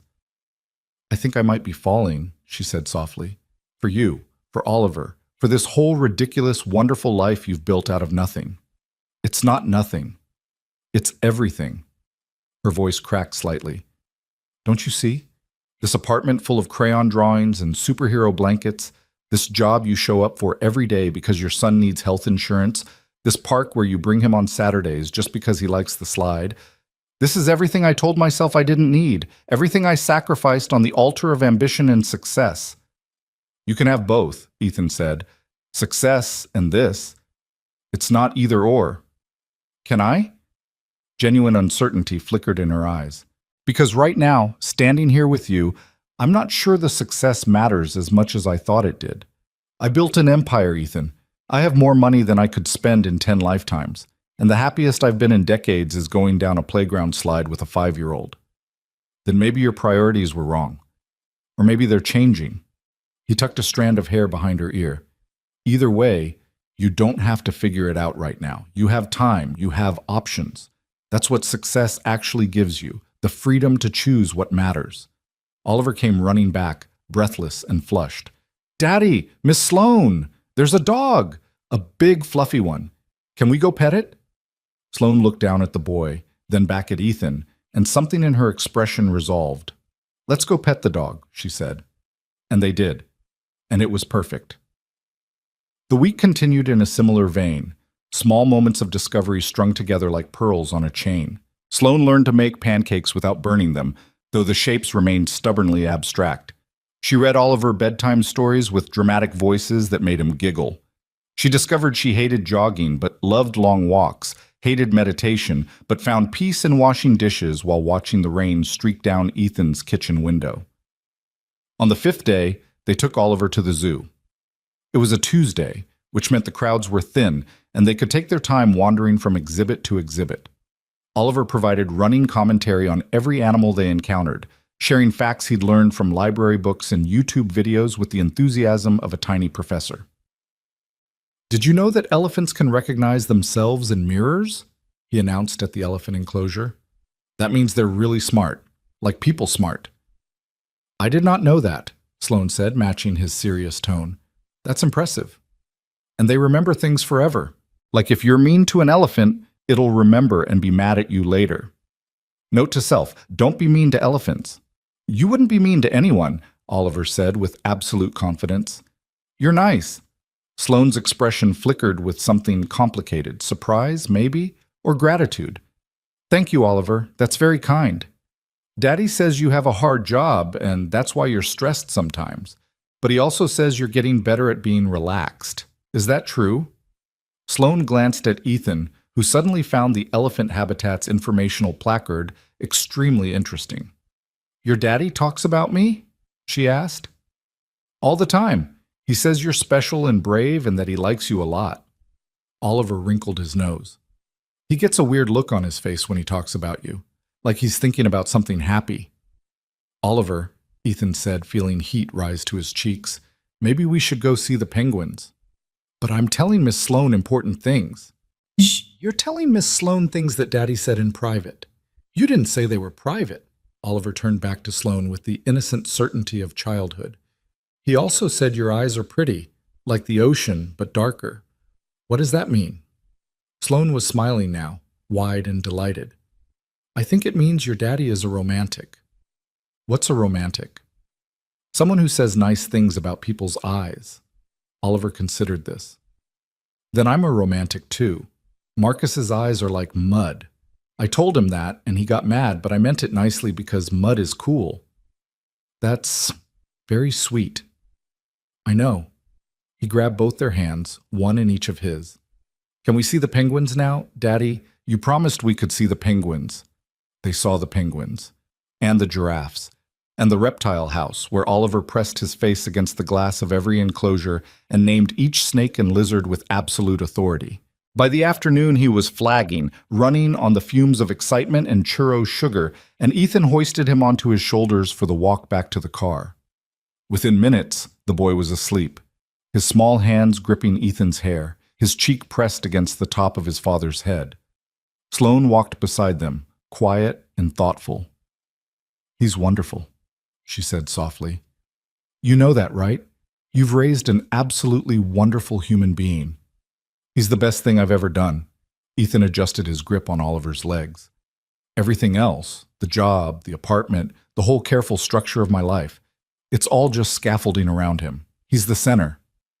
I never wanted children, Sloane said, the same words she'd spoken before. I was so certain, so sure that motherhood would derail everything I'd worked for. And now. She didn't answer immediately. They walked in silence for several minutes, the zoo sounds fading behind them as they approached the parking lot. My ex-husband wanted kids, she finally said. In the beginning, before the marriage went cold, he used to talk about it. A house in the suburbs, 2 children, maybe a dog. I always found a reason to delay. Too busy with the startup, too focused on the IPO, too stressed about the acquisition. You weren't ready. I didn't want to be ready. Being ready meant vulnerability. It meant creating something I could lose. Her voice dropped. It meant loving someone more than I loved my work. Ethan thought about Laura, about the morning she'd announced she was leaving, her bags already packed, her flight to San Francisco already booked. She'd said motherhood had been a mistake in judgment, that she'd wanted to want it but couldn't make herself feel what she was supposed to feel. She'd looked at their son like he was a problem she couldn't solve, and then she'd walked away. Sloane, he said carefully, I need to tell you something about Oliver's mother. She glanced at him, waiting. Laura left because motherhood didn't fit the life she wanted. She's not a bad person. I've said that before, and I mean it. But she chose her career over her child, clearly and deliberately. She decided that her ambitions were more important than being present. I know. You've mentioned. What I haven't mentioned, Ethan interrupted gently, is that I was afraid you might be the same. In the beginning, when you first showed up at my door. He felt Sloane stiffen beside him, but he pressed on. I saw another powerful woman who had prioritized work over everything else, and I wondered if I was setting myself up for the same heartbreak. And now? Now I know I was wrong. He stopped walking and turned to face her, Oliver still asleep on his shoulders. You're nothing like Laura. You're not running away from connection. You're terrified of it because you've never had it. That's completely different. Sloane's eyes were bright with unshed tears. How can you be so sure? Because Laura never would have learned Oliver's favorite dinosaur. She never would have sat through a 40-minute explanation of why T-Rex arms were actually useful. She never would have gone down a playground slide 4 times in a row just because it made a child laugh. Ethan smiled at her. You're not incapable of love, Sloane. You're just learning how to let yourself feel it. A tear escaped down her cheek. She wiped it away quickly, the CEO and her still uncomfortable with public displays of emotion. I'm scared, she whispered. I know. What if I'm bad at this? What if I hurt you? Hurt him. She gestured at the sleeping boy. I couldn't bear it if I damaged something this precious. Then we'll be careful together. We'll communicate. We'll go slow. Ethan reached out with his free hand and took hers. Love isn't about being perfect. It's about showing up and trying, even when you're terrified. You're already doing that. Sloane held his gaze for a long moment. The parking lot was quiet around them, the late afternoon sun casting long shadows across the pavement. Above them, Oliver snored softly, dreaming whatever dreams 5-year-olds dream. Okay, she said finally. Okay, what? Okay, I'm going to try. Really try. Not just dipping my toes in the water, actually jumping. She squeezed his hand. I can't promise I won't mess up. I can't promise I won't panic and pull back sometimes. But I can promise I'll keep showing up. That I'll keep trying. That's all I'm asking. Is it enough? It's everything. They walked to the car in comfortable silence, and when they got home and settled Oliver into bed and stood together in the kitchen making dinner, something felt different. Settled. Real. The 10th day, Sloane's last day of vacation, arrived faster than either of them wanted. They spent the morning at Ethan's apartment, doing nothing in particular and everything that mattered. Sloane finally made edible pancakes, which Oliver declared almost as good as Daddy's, with the diplomatic skill of a tiny ambassador. They watched cartoons together on the couch, Oliver wedged between them, offering commentary on plot holes and character motivations that seemed sophisticated for his age. The purple one is obviously the bad guy, he announced. He has mean eyebrows. You can't judge someone by their eyebrows, Sloane objected. Yes, you can. Daddy taught me. Right, Daddy? Ethan held up his hands. I definitely did not teach you to judge people by their eyebrows. You said that man at the grocery store looked grumpy because of his eyebrows. That was context specific. Sloane laughed and pulled Oliver closer. Your daddy is a complicated man with complicated eyebrow theories. I know, Oliver said happily. That's why I love him. The words hung in the air, simple and profound. Oliver didn't notice. He'd already turned back to the cartoon. But Ethan saw the impact land on Sloane's face, the way her breath caught, the way her arms tightened around the boy. After lunch, when Oliver was occupied with his dinosaur collection, Sloane found Ethan in the kitchen. I go back tomorrow, she said. I know. To the real world, meetings and deadlines and people who want things from me. I know. She leaned against the counter, arms crossed, her expression troubled. What happens to this? To us? When I'm not playing hooky anymore. Ethan dried his hands on a dish towel and turned to face her. Nothing has to change. We found time before. Early mornings, weekends, stolen moments. We'll keep finding it. But this week has been different, better. I've seen what it could be like, really being part of your life instead of just visiting it. And I don't know if I can go back to coffee shop meetings and secret text messages. Then we don't. Sloane's eyebrows rose. What are you suggesting? I'm suggesting that maybe it's time to stop hiding. Ethan took her hands in his, feeling her fingers tremble slightly. I know there are risks. I know people will talk. I know it could get complicated at work, but I'm tired of pretending you're just Daddy's friend who stops by sometimes. Oliver already knows you're more than that. He's not stupid. He's definitely not stupid. He correctly identified 3 logical fallacies in that cartoon villain's plan. Exactly. So maybe we stop treating our relationship like something we need to protect him from and start treating it like something worth celebrating. Sloane was quiet for a long moment, processing. When she spoke, her voice was careful.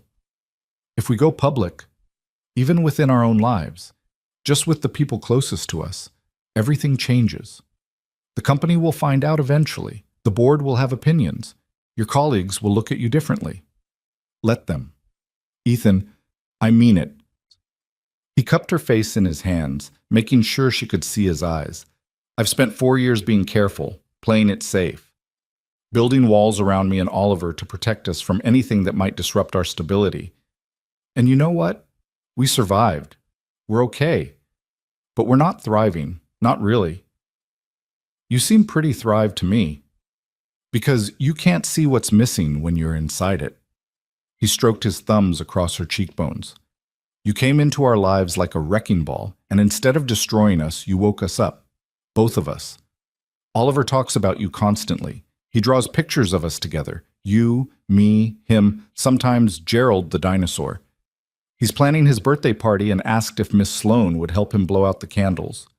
Sloane's eyes filled with tears. He did? 2 days ago. Very serious conversation about candle blowing strategy. I haven't even... She couldn't seem to finish the sentence. You haven't officially been introduced as my girlfriend yet, no, because we've been careful, because we've been scared. Ethan leaned his forehead against hers. I think it's time to stop being scared. What about work? What about it? I'm still your boss, Ethan. If people know we're together, they'll assume you're getting special treatment. They'll question every promotion, every assignment, Then I'll find another job. The words landed between them like a grenade. What? Sloane pulled back, staring at him. If our relationship becomes a problem at Meridian, I'll find another job. Ethan kept his voice calm, certain. I'm good at what I do. I have experience, references, a solid track record. I can work somewhere else. You would leave your job? For me? Not for you. For us. There's a difference. He smiled slightly. Besides, Oliver needs a role model who doesn't spend his entire career at the same company. The job market is supposed to be fluid these days. I've read articles. Sloane laughed. that surprise sound that always seemed to catch her off guard. You've read articles about the job market. I like to be informed. You're insane. Probably. He pulled her into his arms, holding her against his chest. But I'm also right. We've been treating this relationship like a problem to be managed instead of something worth fighting for. I'm done managing. I want to fight. Sloane was silent for a long time, her face pressed against his shoulder. When she finally spoke, her voice was muffled but clear. I've never had anyone willing to fight for me before. Then you've been surrounded by idiots. Another laugh, watery this time. Probably. So what do you say? Ready to stop hiding? She lifted her head and looked at him, really looked the way she had that first morning, with all her defenses stripped away. There's something I need to tell you first, she said. Something I've been thinking about since the acquisition closed. Ethan waited. I'm considering stepping down. The words hung in the air, huge and unexpected. Stepping down, Ethan repeated carefully. From Meridian? Not immediately. The board would need time to find a successor, but within the next year, maybe 2. Sloane stepped back, running her hands through her hair in a gesture of nervous energy. I've been thinking about it since that night, the night I closed the deal and felt empty instead of triumphant, about what you said, about priorities and choices, and the freedom that success is supposed to give you. And I realized I've never used that freedom, not once. I've just kept climbing, kept pushing, kept running toward the next goal because standing still felt like failure. She met his eyes. I don't want to run anymore, Ethan. I want to build something different, something that matters to me instead of to shareholders and analysts and magazine profiles. What would you do?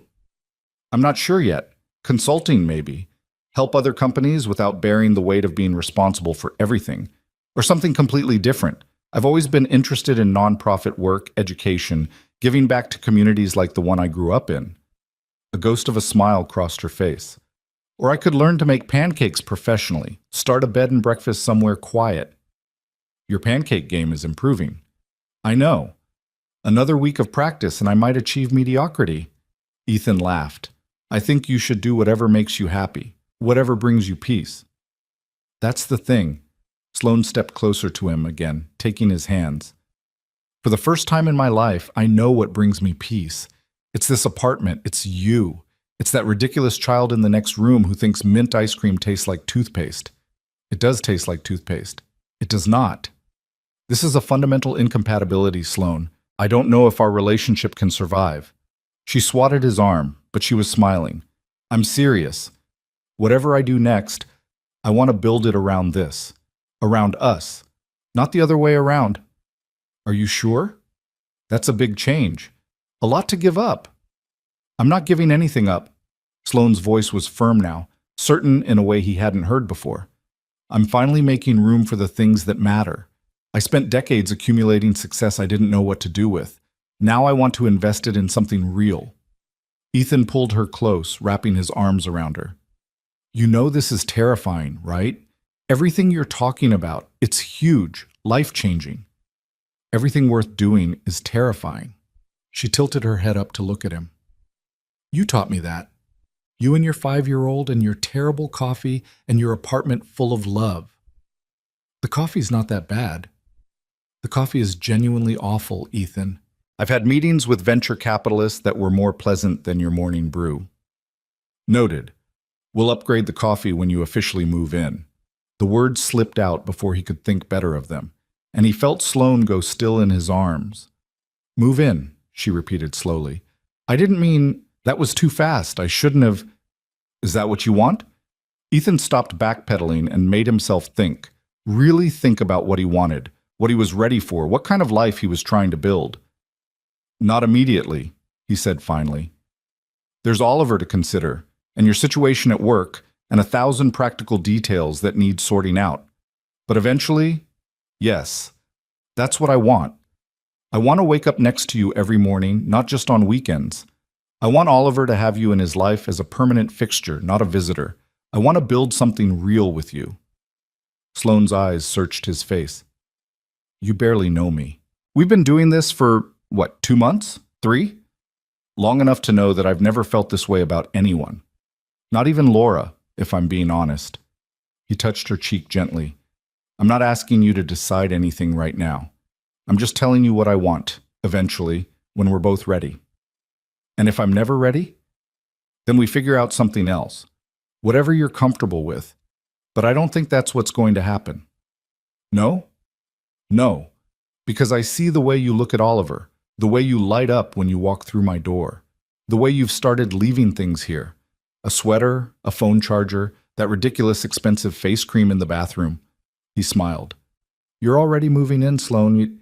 You just haven't admitted it to yourself yet. She laughed, caught out. The face cream was an accident. It's been there for 3 weeks. I kept forgetting to take it home. Sure you did. Sloan buried her face in his chest, half laughing and half crying. I don't know how to do this, any of it. I've never lived with someone and actually been happy about it. I've never blended my life with another person's life and felt like I was gaining something instead of losing myself. Then we'll learn together. I'm not exactly an expert either. You seem pretty expert to me. I'm a very good faker. He kissed the top of her head. But I meant what I said, slow and careful and communicative. We don't have to rush anything. We just have to keep showing up. Sloan lifted her head, her eyes bright with emotion. I love you. The words fell into the room like sunlight, warm and unexpected and absolutely certain. Ethan felt his heart stutter. What? I love you. She said it again, stronger this time. I've been trying to find a less terrifying way to say it, but there isn't one. I love you, Ethan Hale. I love your son. I love your terrible coffee and your secondhand furniture and the way you make me feel like a person instead of a position. Sloan, you don't have to say it back. I know it's fast. I know we're still figuring things out. I just needed you to know because I've never said those words to anyone and meant them before. And I wanted to tell you while I was brave enough to... He kissed her. Cut off her rambling with a kiss that was gentle and fierce all at once, his hands cradling her face like something precious. I love you too, he said against her lips, in case that wasn't clear. She laughed and cried and kissed him back, and somewhere down the hall a small voice called out, Daddy? Miss Sloan? Can we have ice cream? They broke apart, both of them smiling through emotions too big for the moment to contain. Coming, buddy, Ethan called back.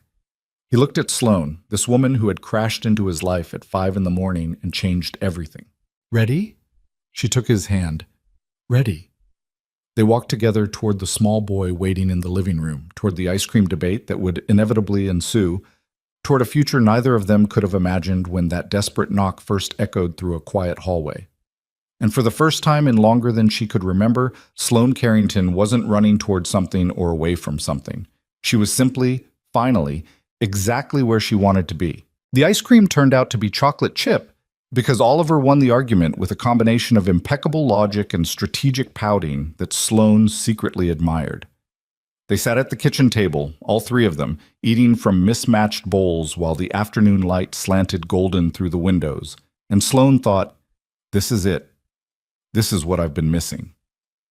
The next morning, she returned to Meridian. The transition was harder than she'd anticipated. After 10 days of playground slides and dinosaur discussions, and falling asleep on Ethan's couch with Oliver's small weight pressed against her side, the corner office felt like a mausoleum. The city stretched out below her windows, all glass and steel and relentless ambition, and Sloan found herself wondering when the view had stopped inspiring her and started feeling like a prison. Her assistant, Rachel, appeared in the doorway within minutes of her arrival, iPad in hand and expression carefully neutral. Good morning, Ms. Carrington. I hope your time off was restful. It was. Sloan settled into her chair, the leather creaking familiarly. What did I miss? Rachel launched into a detailed briefing. Board concerns, shareholder inquiries, a minor PR situation involving one of their subsidiary companies, and Sloan listened with half her attention while the other half remained stuck in a small apartment across town, where a 5-year-old was probably just waking up and a man with kind eyes was making pancakes. Ms. Carrington. Sloan blinked. I'm sorry. What was that? Rachel's expression flickered with something that might have been concern. I asked if you wanted to schedule the follow-up meeting with the integration team for this afternoon or tomorrow morning. Tomorrow. I need today to catch up on correspondence. Of course. Rachel made a note. Also, there's been some talk while you were away. Sloane's spine stiffened. What kind of talk? Nothing concrete. Just speculation about why the CEO took her first vacation in 7 years immediately after closing the biggest deal in company history. Rachel's voice was carefully neutral, but her eyes held a question. People are curious. Let them be curious. Sloane turned to her computer, a clear dismissal. Is there anything else? Just one thing. Rachel hesitated. Marcus Chen called. 3 times. He wanted to know if you'd be interested in another dinner. The name hit Sloane like a splash of cold water. Marcus. The date that had sent her fleeing through a restaurant bathroom window. The man who had called her too much and triggered the chain of events that led her to Ethan's door. Tell Mr. Chen that I'm not available, she said flatly. Now or ever. Rachel nodded and disappeared, closing the door behind her with a soft click. Sloane stared at the blank computer screen and tried to remember why she'd thought returning to this life was necessary. Her phone buzzed. A text from Ethan. Oliver wants you to know that he had 2 pancakes this morning and only dropped 1 on the floor. He considers this a significant achievement. Sloane smiled despite herself. Tell him I'm very proud. How much of the second pancake actually made it into his mouth versus his hair? About 60-40. We're calling it a win. I miss you both already. We miss you too. Dinner tonight? Oliver's requesting your presence for Taco Tuesday. It's Monday. He's aware. He's lobbying for a calendar revision. Sloane laughed out loud, then caught herself, glancing at the door to make sure no one had heard. The CEO of Meridian Technologies did not laugh at her phone like a lovesick teenager. Except, apparently, she did. I'll be there. 6:30? Perfect. Bring your A game. He's been practicing his argument for why tacos should be an everyday food. She set the phone aside and turned to her work, but something had shifted. The email seemed less urgent, the meetings less critical. Everything she'd built over 30 years suddenly felt like scaffolding around an empty space. Impressive from the outside, hollow within. The thought stayed with her all day. That evening, she pulled up to Ethan's building in her Mercedes and sat for a moment, looking up at the windows of his 3rd-floor apartment. The lights were on, warm and welcoming. She could see shadows moving behind the curtains. Ethan and Oliver, probably, engaged in whatever chaos preceded dinner in their household. She'd parked her car here before, of course, dozens of times over the past months, but tonight felt different. Tonight, she wasn't sneaking in for stolen moments before returning to her real life. Tonight, she was coming home. The realization made her throat tight.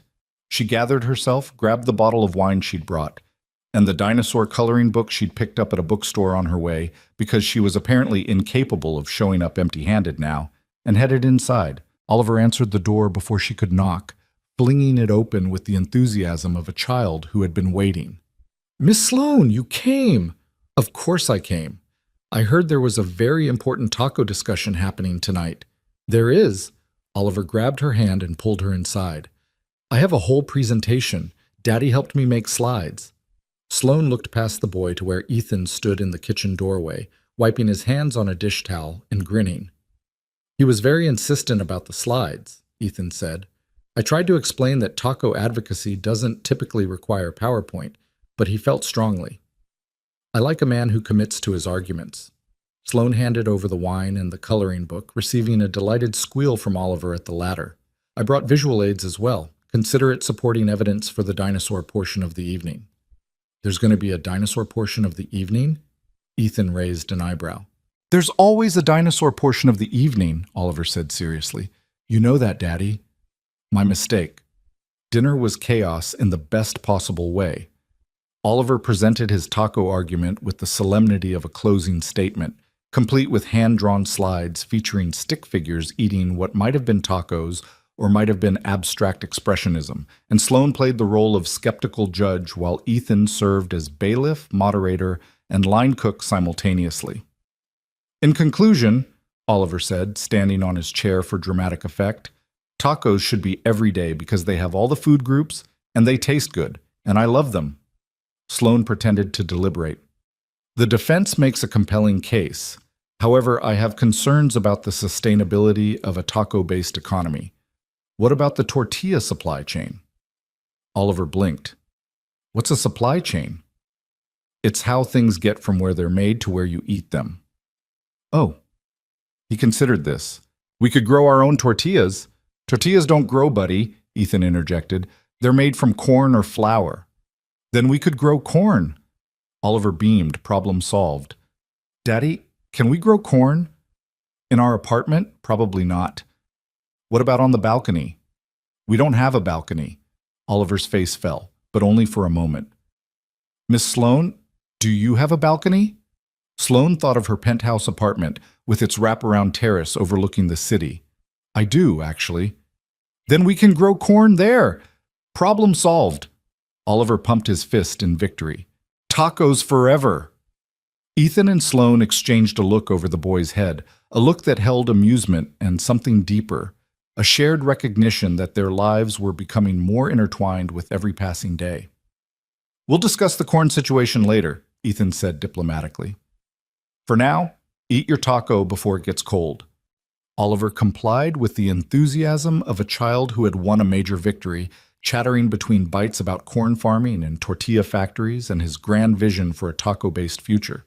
Sloane listened and laughed and felt something in her chest expand until it almost hurt. This, she thought, this is what I want my life to be. After dinner, Oliver presented his coloring skills with the new dinosaur book, while Ethan and Sloane cleaned up the kitchen in companionable silence. Their movements had become coordinated over the past months. He washed, she dried, neither of them needing to ask where things went anymore. How was your first day back? Ethan asked quietly, handing her a plate. Strange. Sloane considered the word. Like putting on clothes that don't fit anymore. Everything looked the same, but I felt different. Good different or bad different? I'm not sure yet. Both, maybe. She set the plate in the cabinet and turned to face him. I kept thinking about what I said yesterday. About stepping down. Having second thoughts? The opposite, actually. Sitting in that office, looking at the same view I've looked at for years, I felt like I was suffocating. Like I was playing a character in a show I didn't audition for. Ethan dried his hands and leaned against the counter. What did you do about it? Nothing yet. I smiled and nodded and answered emails and pretended everything was normal, but I started making a list. Sloane pulled out her phone and showed him a notes app filled with bullet points. People I need to talk to, succession planning, timeline options, board communication strategies. That's a very thorough list. I'm a very thorough person. She put the phone away. I'm not going to do anything rash. The company deserves better than that. But I wanted to start preparing for whatever comes next. Ethan reached out and pulled her close, wrapping his arms around her waist. Whatever you decide, I'm here. You know that, right? I know. She rested her head against his shoulder. That's what makes it possible to even consider this, knowing there's something on the other side. Something. Someone. She lifted her head to look at him. Two someones, actually. One of whom is currently explaining to a coloring book why purple is a superior dinosaur color. From the living room, Oliver's voice drifted in. Because purple is royal, and dinosaurs were like the kings of the whole world, so obviously they should be purple. Sloane smiled. His logic is impeccable. He gets it from me. Your logic is mediocre at best. Rude.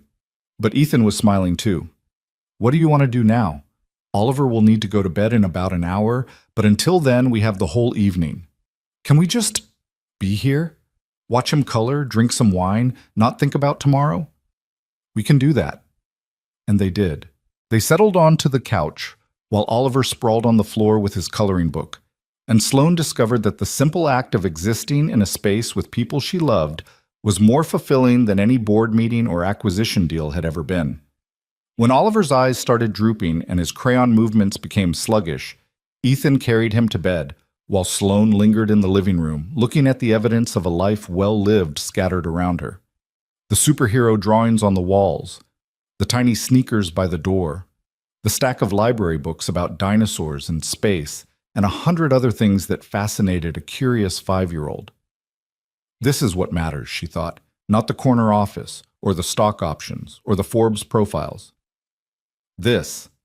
Ethan returned, closing Oliver's door quietly behind him. He asked if Miss Sloane would still be here when he wakes up. What did you tell him? I told him I hoped so. Ethan sat down beside her on the couch. Will you? Sloane considered the question. She had a 7 a.m. meeting, a full schedule, responsibilities and expectations and all the things that had defined her life for 3 decades. Yes, she said, I will. Ethan's face softened. Yeah? I'll set an alarm, leave early, but yes. She took his hand. I'm tired of leaving, Ethan. I'm tired of treating this life like something I can only visit between obligations. I want to be here, really here. Then stay. She did. The weeks that followed were an exercise in integration, the slow, careful merging of 2 separate lives into something new. Sloane began keeping clothes at Ethan's apartment. First a spare blouse, in case of emergencies. Then workout clothes, because his building had a gym she could use in the mornings.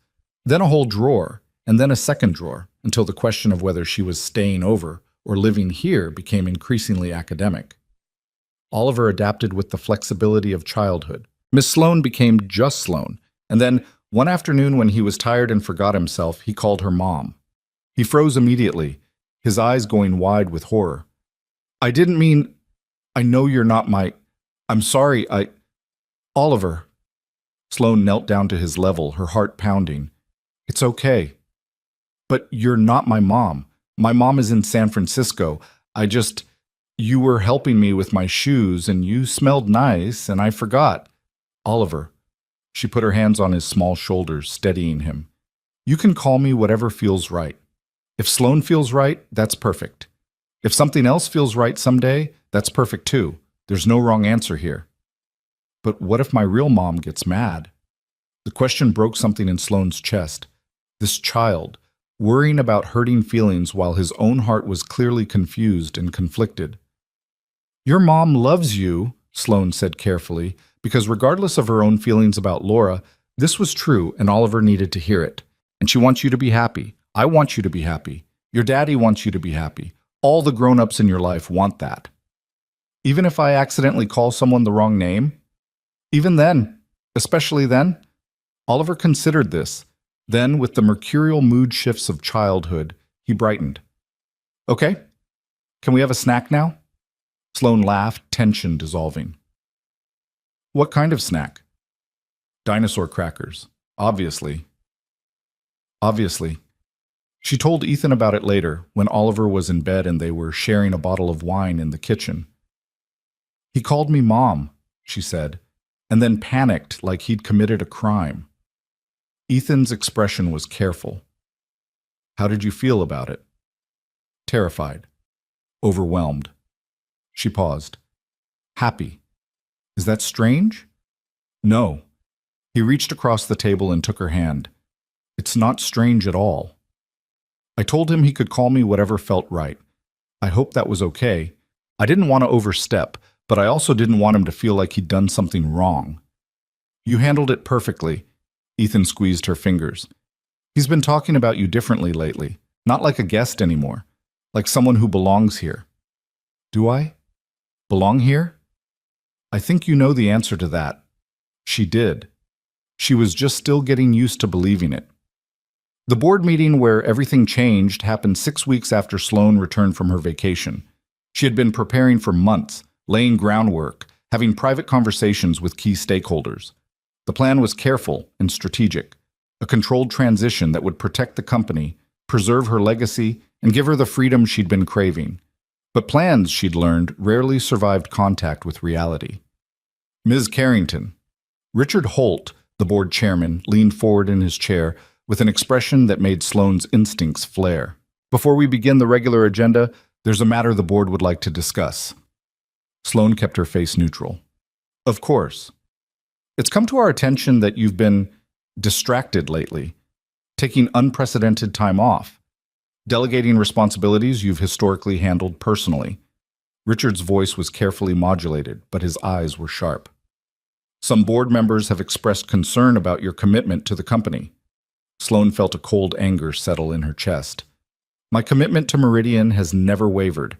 I closed the largest acquisition in company history less than 2 months ago, which is precisely why your subsequent behavior has raised questions. Richard spread his hands. You've built this company on your reputation for tireless dedication.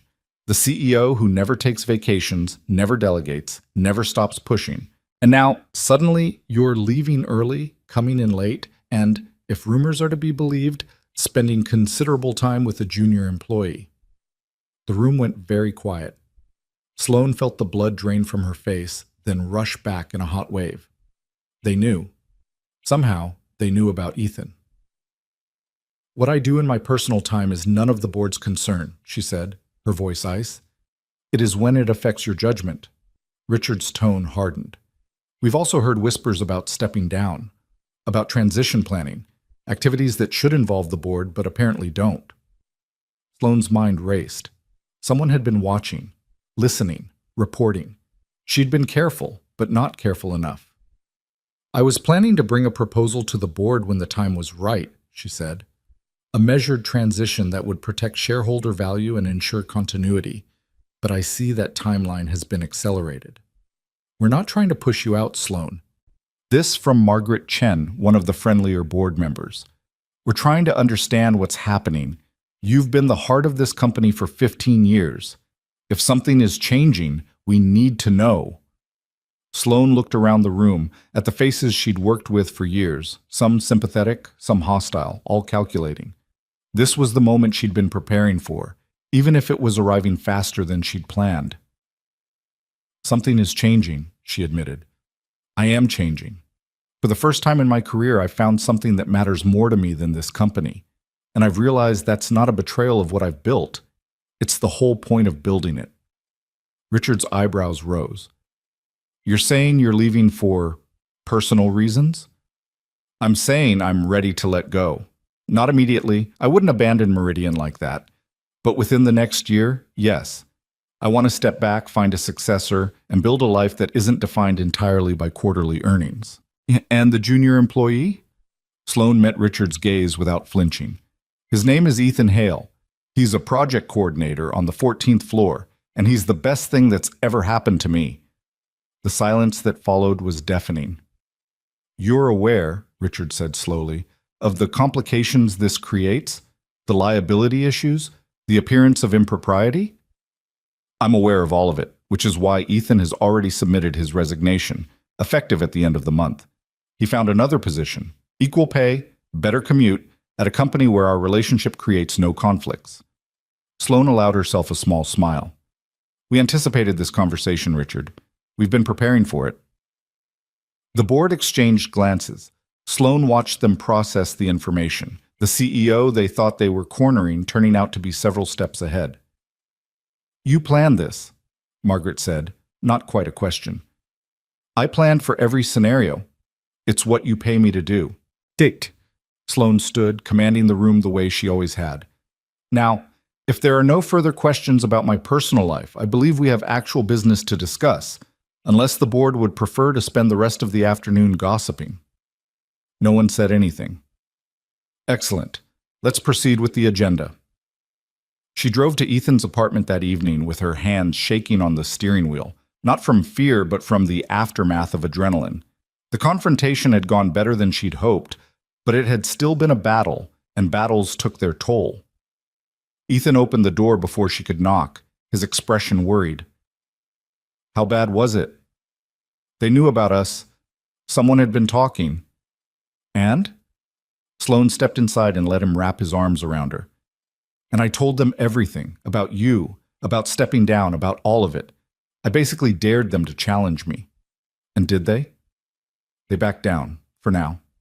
She pulled back to look at him. Your resignation came up. They seemed almost disappointed that we'd already solved the conflict of interest problem. Ethan smiled. I submitted the paperwork this morning. Start date at the new company is in 3 weeks. How do you feel about it? Terrified, excited, ready. He cupped her face in his hands. How do you feel? Sloane considered the question. How did she feel? She'd just revealed her deepest secrets to a boardroom full of people who controlled her professional fate. She'd admitted to falling in love, to wanting a different life, to being human in ways she'd spent decades denying. "Free," she said finally. "I feel free." "Yeah?" "For the first time in my life, I have nothing to hide. They know about you. They know about my plans. They know that I'm not the machine they thought I was." She laughed, surprising herself. "It's terrifying and wonderful, and I have no idea what happens next." "What happens next," Ethan said, "is dinner. Oliver's been asking when you'd get here. He has very strong opinions about tonight's menu." "Let me guess. Tacos?" "How did you know?" Sloane smiled and let him lead her toward the kitchen, where a 5-year-old was waiting with a crayon-drawn menu and very specific ideas about cheese distribution. The rest would sort itself out. The board, the transition, the uncertain future. All of it could wait.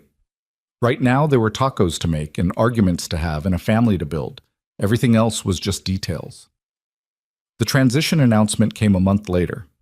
Sloane stood at the podium in the same auditorium where she'd announced the acquisition, facing the same sea of employees who had cheered her triumph. But this time, the news was different. "Effective immediately, I will be transitioning from my role as CEO to serve as chair of the board for the next 12 months, after which I will step down entirely." Her voice was steady, practiced, but her heart was pounding. This decision was not made lightly. Meridian Technologies has been my life for 15 years, and leaving it is one of the hardest things I've ever done. She paused, letting the murmurs settle. "But I've learned something important recently. I've learned that success means nothing if you don't have someone to share it with.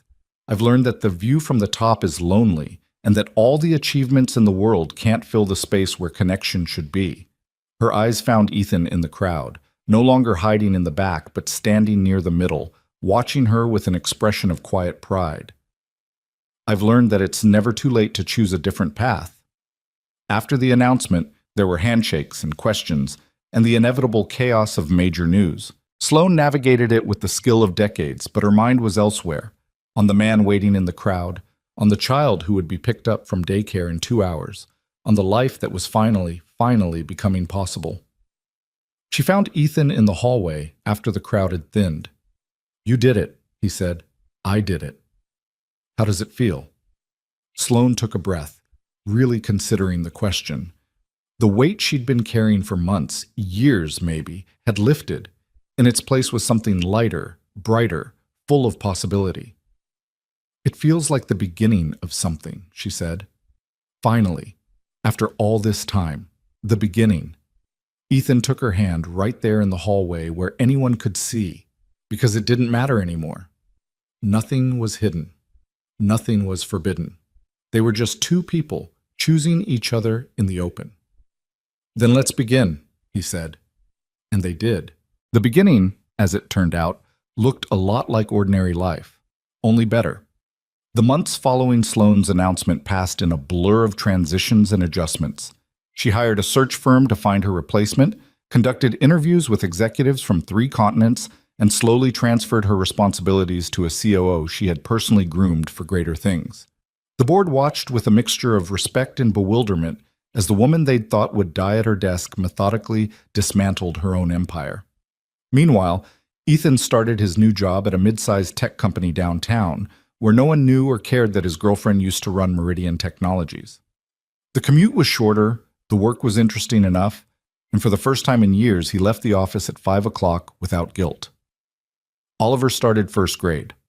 That particular transition proved more dramatic than either of the adult ones. The first day of school involved 3 separate meltdowns, one about the backpack not being the right shade of blue, one about the lunch contents not meeting specifications, and one at the classroom door when the reality of spending an entire day away from familiar faces became suddenly, terrifyingly real. Sloane was the one who talked him down. "Hey," she said, kneeling in front of him in the school hallway while other parents streamed past with their own anxious children. "Look at me. Oliver, look at me." He lifted his tear-streaked face, hiccuping with the effort of holding back sobs. "Do you remember what you told me about the slide? At the park?" Oliver sniffled. "What slide?" "The big one. The one you made me go down even though I was scared. You weren't scared. You're a grown-up. I was terrified, Sloane said honestly. I hadn't been down a slide in 30 years. I didn't know if I remembered how. But you went first and showed me it was okay. And then I tried it, and it turned out to be fun. Oliver's breathing was slowing. It was really fun. You went down 4 times. I did, because sometimes the scary things turn out to be the best things. She smoothed his hair back from his forehead. First grade is like that slide. It looks big and scary from here, but once you try it, I think you're going to love it. What if the other kids are mean? Then you tell the teacher, and you tell us, and we figure it out together. That's what families do. What if I miss Daddy? You'll see him at the end of the day, just like always. What if I miss you? Sloane's throat tightened. I'll be right here when school ends. I promise. Oliver studied her face with that disconcerting intensity children sometimes had, like he was looking past her words to something deeper. You promise you'll stay? He asked. Not like my real mom? The question hit Sloane like a physical blow. She'd known, on some level, that Oliver carried this wound, but hearing it spoken so plainly, seeing the fear in his eyes, the fear that everyone he loved might leave, nearly broke her. I promise, she said, and meant it with every fiber of her being. I'm not going anywhere, Oliver. Not ever. You're stuck with me. A small smile flickered across his face. Even when I'm annoying? Especially then. Even when I argue about ice cream? The ice cream debates are my favorite part. He laughed, watery but real, and threw his arms around her neck. Sloane held him tight, breathing in the little boy smell of him, the shampoo and playground dust, and something uniquely Oliver. Okay, he said finally, pulling back. I can do the slide. I know you can. He squared his shoulders with exaggerated bravery, gave her one last look, and marched into the classroom like a tiny soldier heading into battle. The teacher, a kind-faced woman named Mrs. Patterson, caught Sloane's eye and nodded reassuringly. When Sloane stood and turned around, she found Ethan watching from a few feet away, his expression unreadable. How long have you been standing there? She asked. Long enough. His voice was rough. I just told him about the slide. You told him you're not leaving. You promised him. Ethan stepped closer, close enough that she could see the emotion swimming in his eyes. Do you know how long I've been waiting for someone to say that to him? To make him believe it? Ethan, his whole life, Sloane. His whole life he's been afraid that people leave, that love comes with an expiration date, and you promised him forever like it was nothing. It wasn't nothing. Sloane took his hands. It was the easiest promise I've ever made. They stood there in the school hallway, surrounded by the chaos of first-day drop-offs, holding on to each other like anchors in a storm. It wasn't the time or place for grand romantic gestures, but the moment felt significant anyway, a quiet acknowledgement that they had become something permanent. We should go, Ethan finally said, before we become those parents crying in the hallway. Too late for that. Sloane wiped her eyes with the back of her hand. I'm definitely crying. Me too. We're a mess. The best kind of mess. They walked out together, hands intertwined, leaving their son to face his first day of first grade with the confidence that comes from being truly, completely loved. The consulting firm launched 3 months later. Sloane had spent weeks planning it, a boutique operation focused on helping female executives navigate the particular challenges of corporate leadership. Not the technical stuff, which any business school could teach, but the harder things. How to be taken seriously without being labeled aggressive. How to maintain boundaries without being called cold. How to succeed without sacrificing everything that made life worth living. You're essentially teaching women how to do what you did, Ethan observed, looking over her business plan one evening. Except without the divorce and the breakdown and the showing up at strangers' doors at 5 a.m. That's the goal, what? Sloane smiled. Learn from my mistakes so they don't have to make them. You think there's a market for that? I think there's an ocean of women drowning in corporate America who would give anything for someone to throw them a rope. She leaned against his shoulder. I wish I'd had someone like that when I was climbing. Someone who could have told me that success doesn't require sacrificing everything else. Would you have listened? Sloane considered the question. Probably not. I was too hungry, too desperate to prove myself. But maybe if someone had planted the seed, it would have grown eventually, instead of having to learn it all from scratch at 38. The firm opened its doors in January, operating out of a small office downtown that Sloan had chosen specifically because it didn't look corporate. Warm lighting, comfortable furniture, plants on every surface. A space where women could feel like people instead of professionals.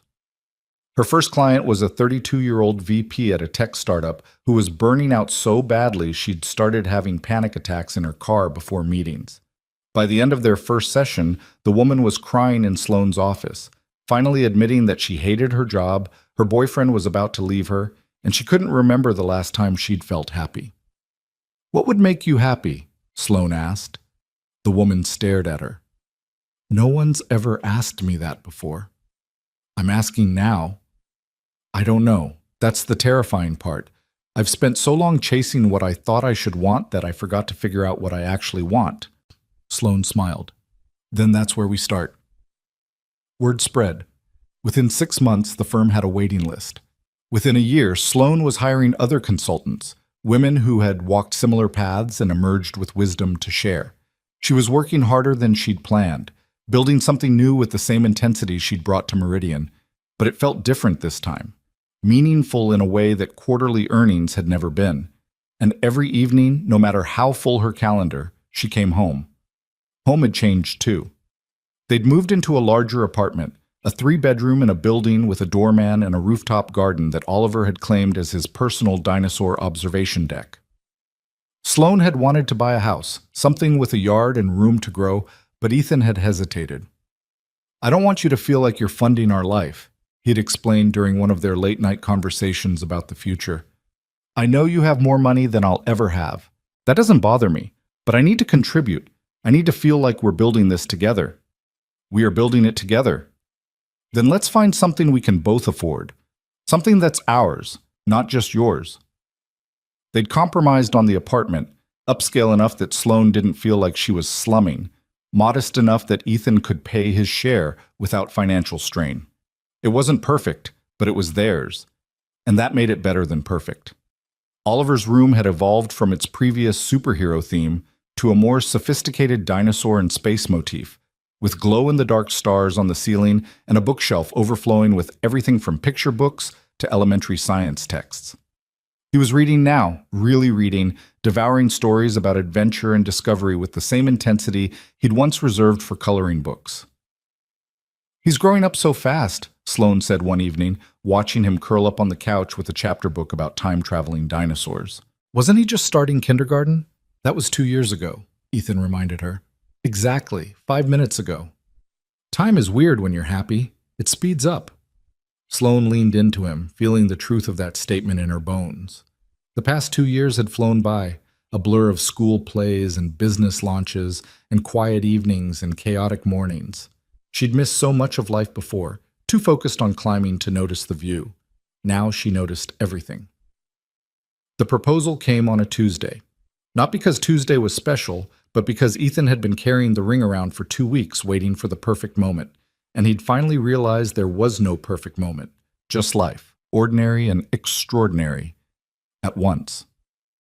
They were in the kitchen, cleaning up after dinner. Oliver was doing homework at the table, muttering over math problems with the dramatic despair of a second grader facing long division. Rain was streaking down the windows, and someone in the apartment above them was playing jazz badly. "Marry me," Ethan said. He didn't plan it, didn't get down on one knee or deliver a speech, just stood there with a dish towel in one hand and his heart in his throat, watching the woman he loved dry a plate he'd eaten dinner off of 1,000 times. Sloan froze. "What?" "Marry me." He set down the towel and reached into his pocket, pulling out a simple ring, white gold with a small diamond, nothing like the massive rocks her social circle would have expected. "I know it's not fancy. I know you could buy yourself something 10 times this size. But I wanted to give you something that meant something, something that was about us, not about money." Sloan stared at the ring, then at him, then at Oliver, who had stopped pretending to do math and was watching with wide eyes. "I don't have a speech," Ethan continued, his voice slightly unsteady. "I had one, but I forgot it the moment the words came out. All I know is that you walked into my life at 5 in the morning with mascara on your face and shaking hands, and you've been the best thing in it ever since. You love my son like he's your own. You challenge me and support me and make me laugh. You make burned toast and terrible coffee, and somehow that's perfect because you're the one making them. Daddy, Oliver whispered loudly, you're supposed to kneel. I'm getting to that. Ethan dropped to one knee, feeling faintly ridiculous and completely certain at the same time. Sloane Carrington, I don't have much to offer you. No corner office, no stock options, no corner penthouse.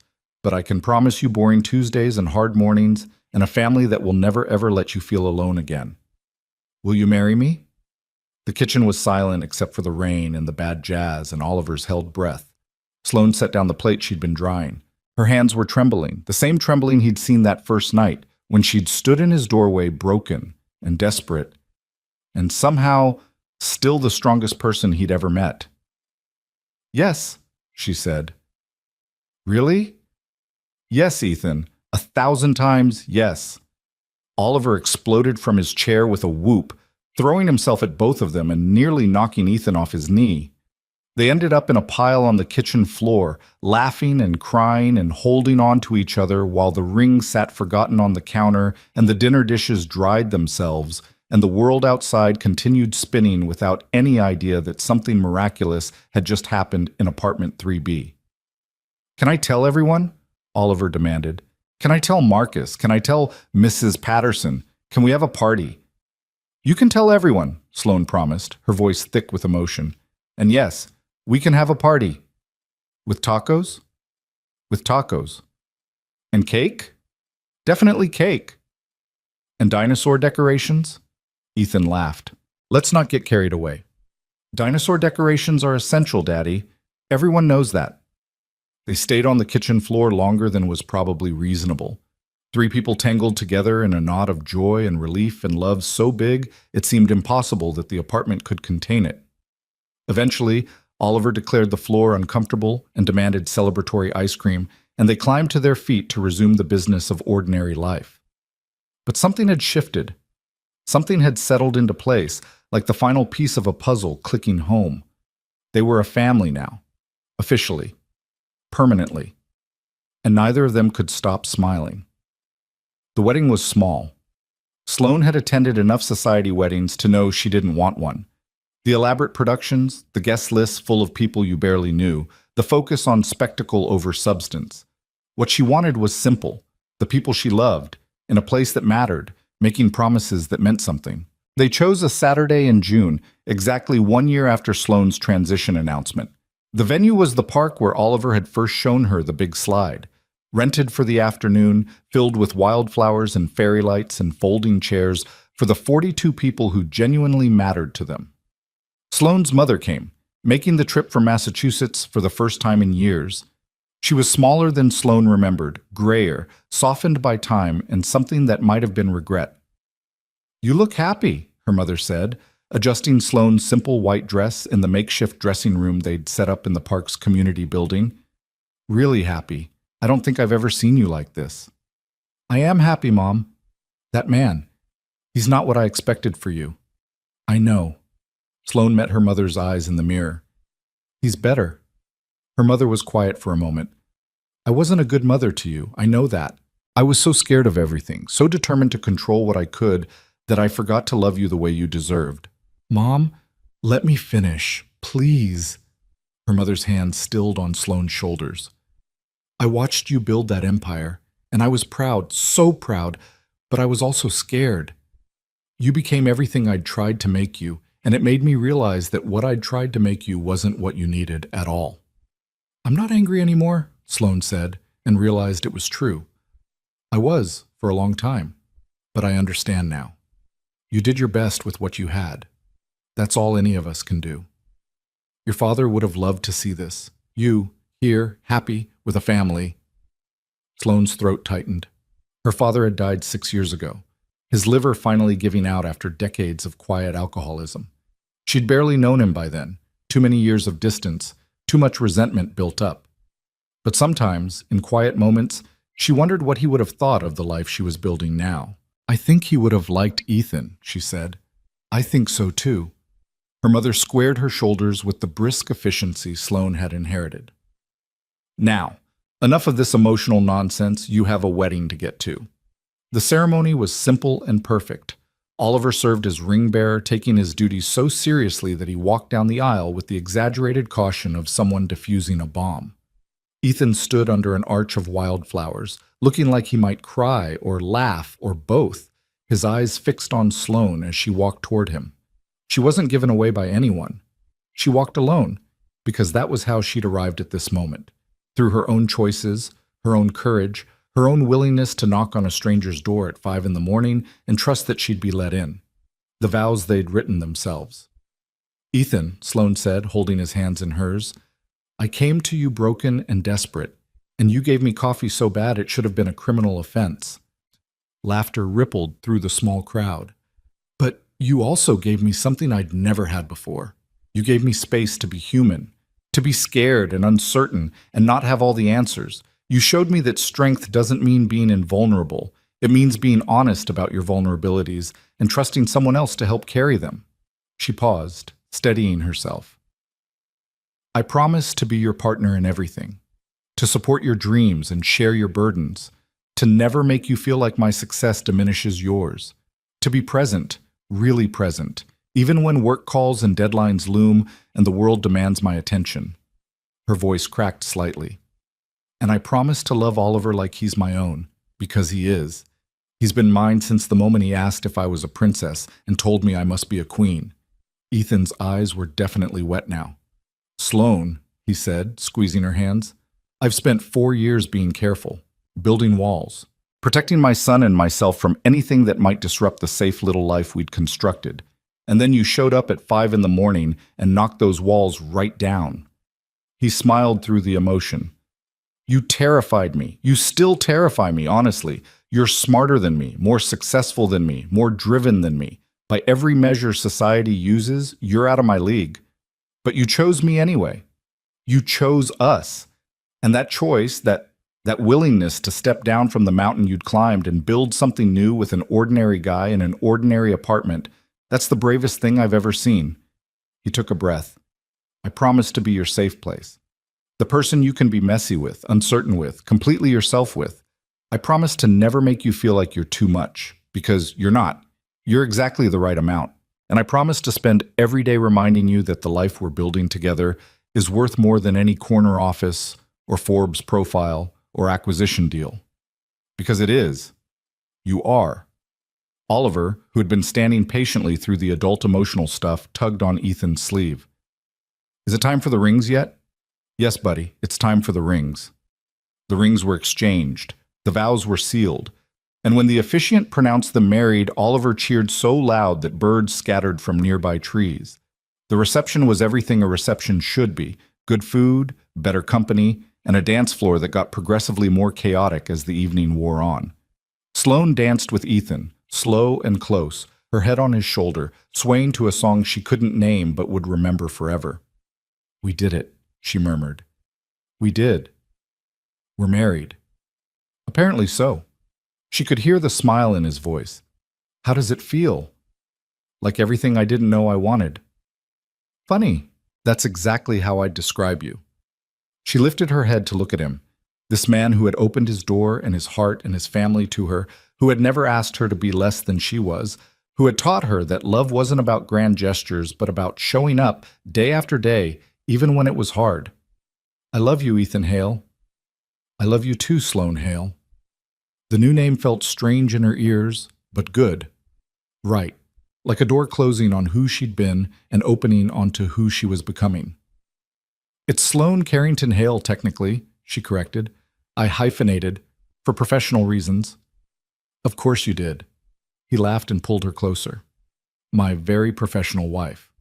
Don't call me professional. It sounds like an insult. It's the highest compliment I know. They danced until their feet hurt, and the caterers started packing up. And when they finally left the park, Oliver asleep in Ethan's arms, confetti still in Sloane's hair, they felt like the luckiest people in the world. The first year of marriage passed like a dream. There were adjustments, of course. Learning to share space and time and decisions with another person was never seamless, no matter how much you loved them. They argued about loading the dishwasher. Sloane had a system. Ethan did not believe in systems. And how much screen time Oliver should have. Sloane thought limits were essential. Ethan was more relaxed. And whether to adopt a dog. Oliver lobbied relentlessly. The adults held firm, then caved, then spent 3 months being terrorized by a golden retriever puppy named Rocket. But the arguments were small, and the making up was sweet, and every night they fell asleep in the same bed and woke up grateful for each other. Oliver adjusted to the new family structure with remarkable ease.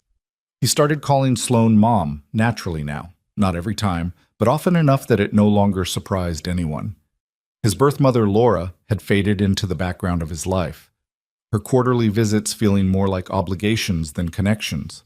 He loved her, in the abstract way children love the idea of a parent, but his real family was here, in this apartment, with these people, in the ordinary chaos of everyday life.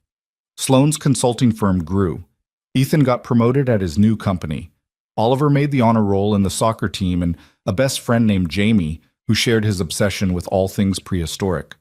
Life, in other words, was good.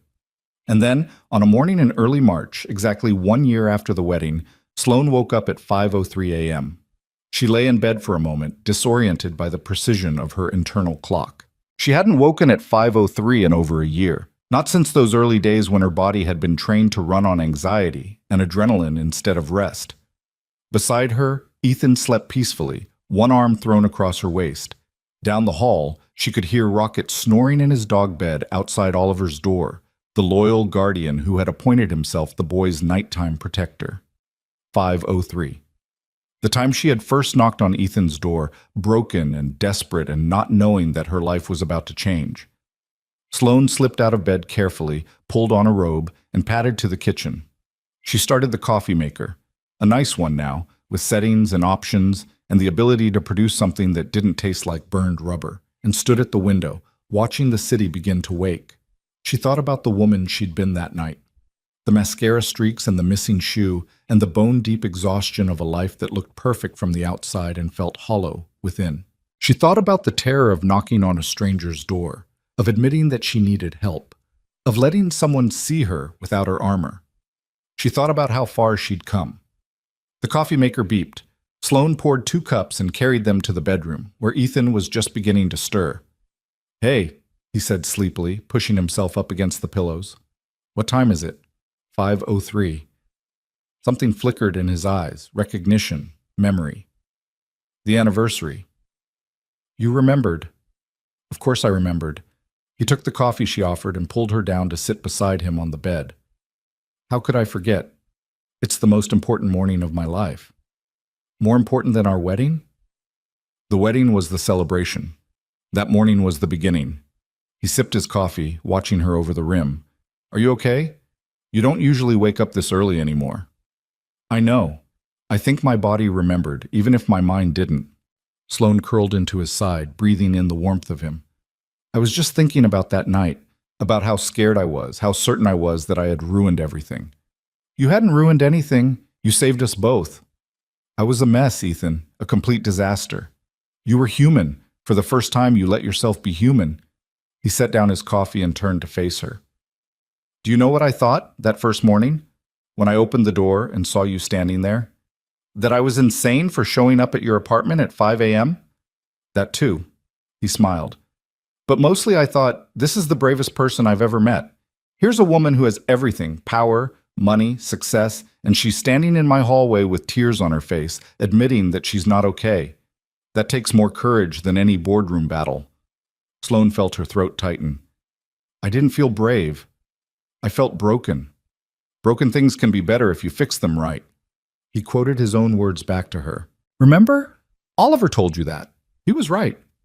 "He's usually right. It's annoying." Ethan laughed and pulled her closer. They sat there in the early morning light, drinking coffee and holding each other, 2 people who had found their way to each other through darkness and doubt, and the simple, profound act of opening a door.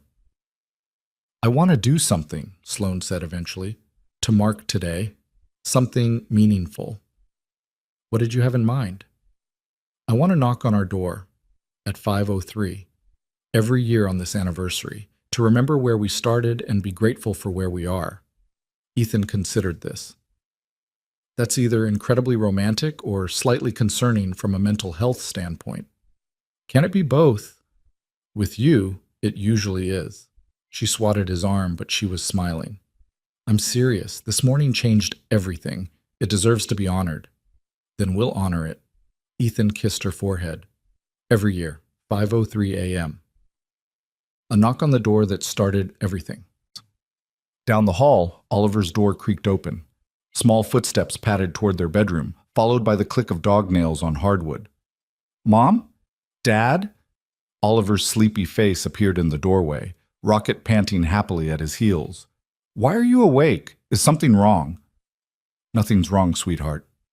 Sloane opened her arms, and Oliver climbed onto the bed, Rocket scrambling up behind him, despite the strict no dogs on the bed rule that everyone pretended to enforce.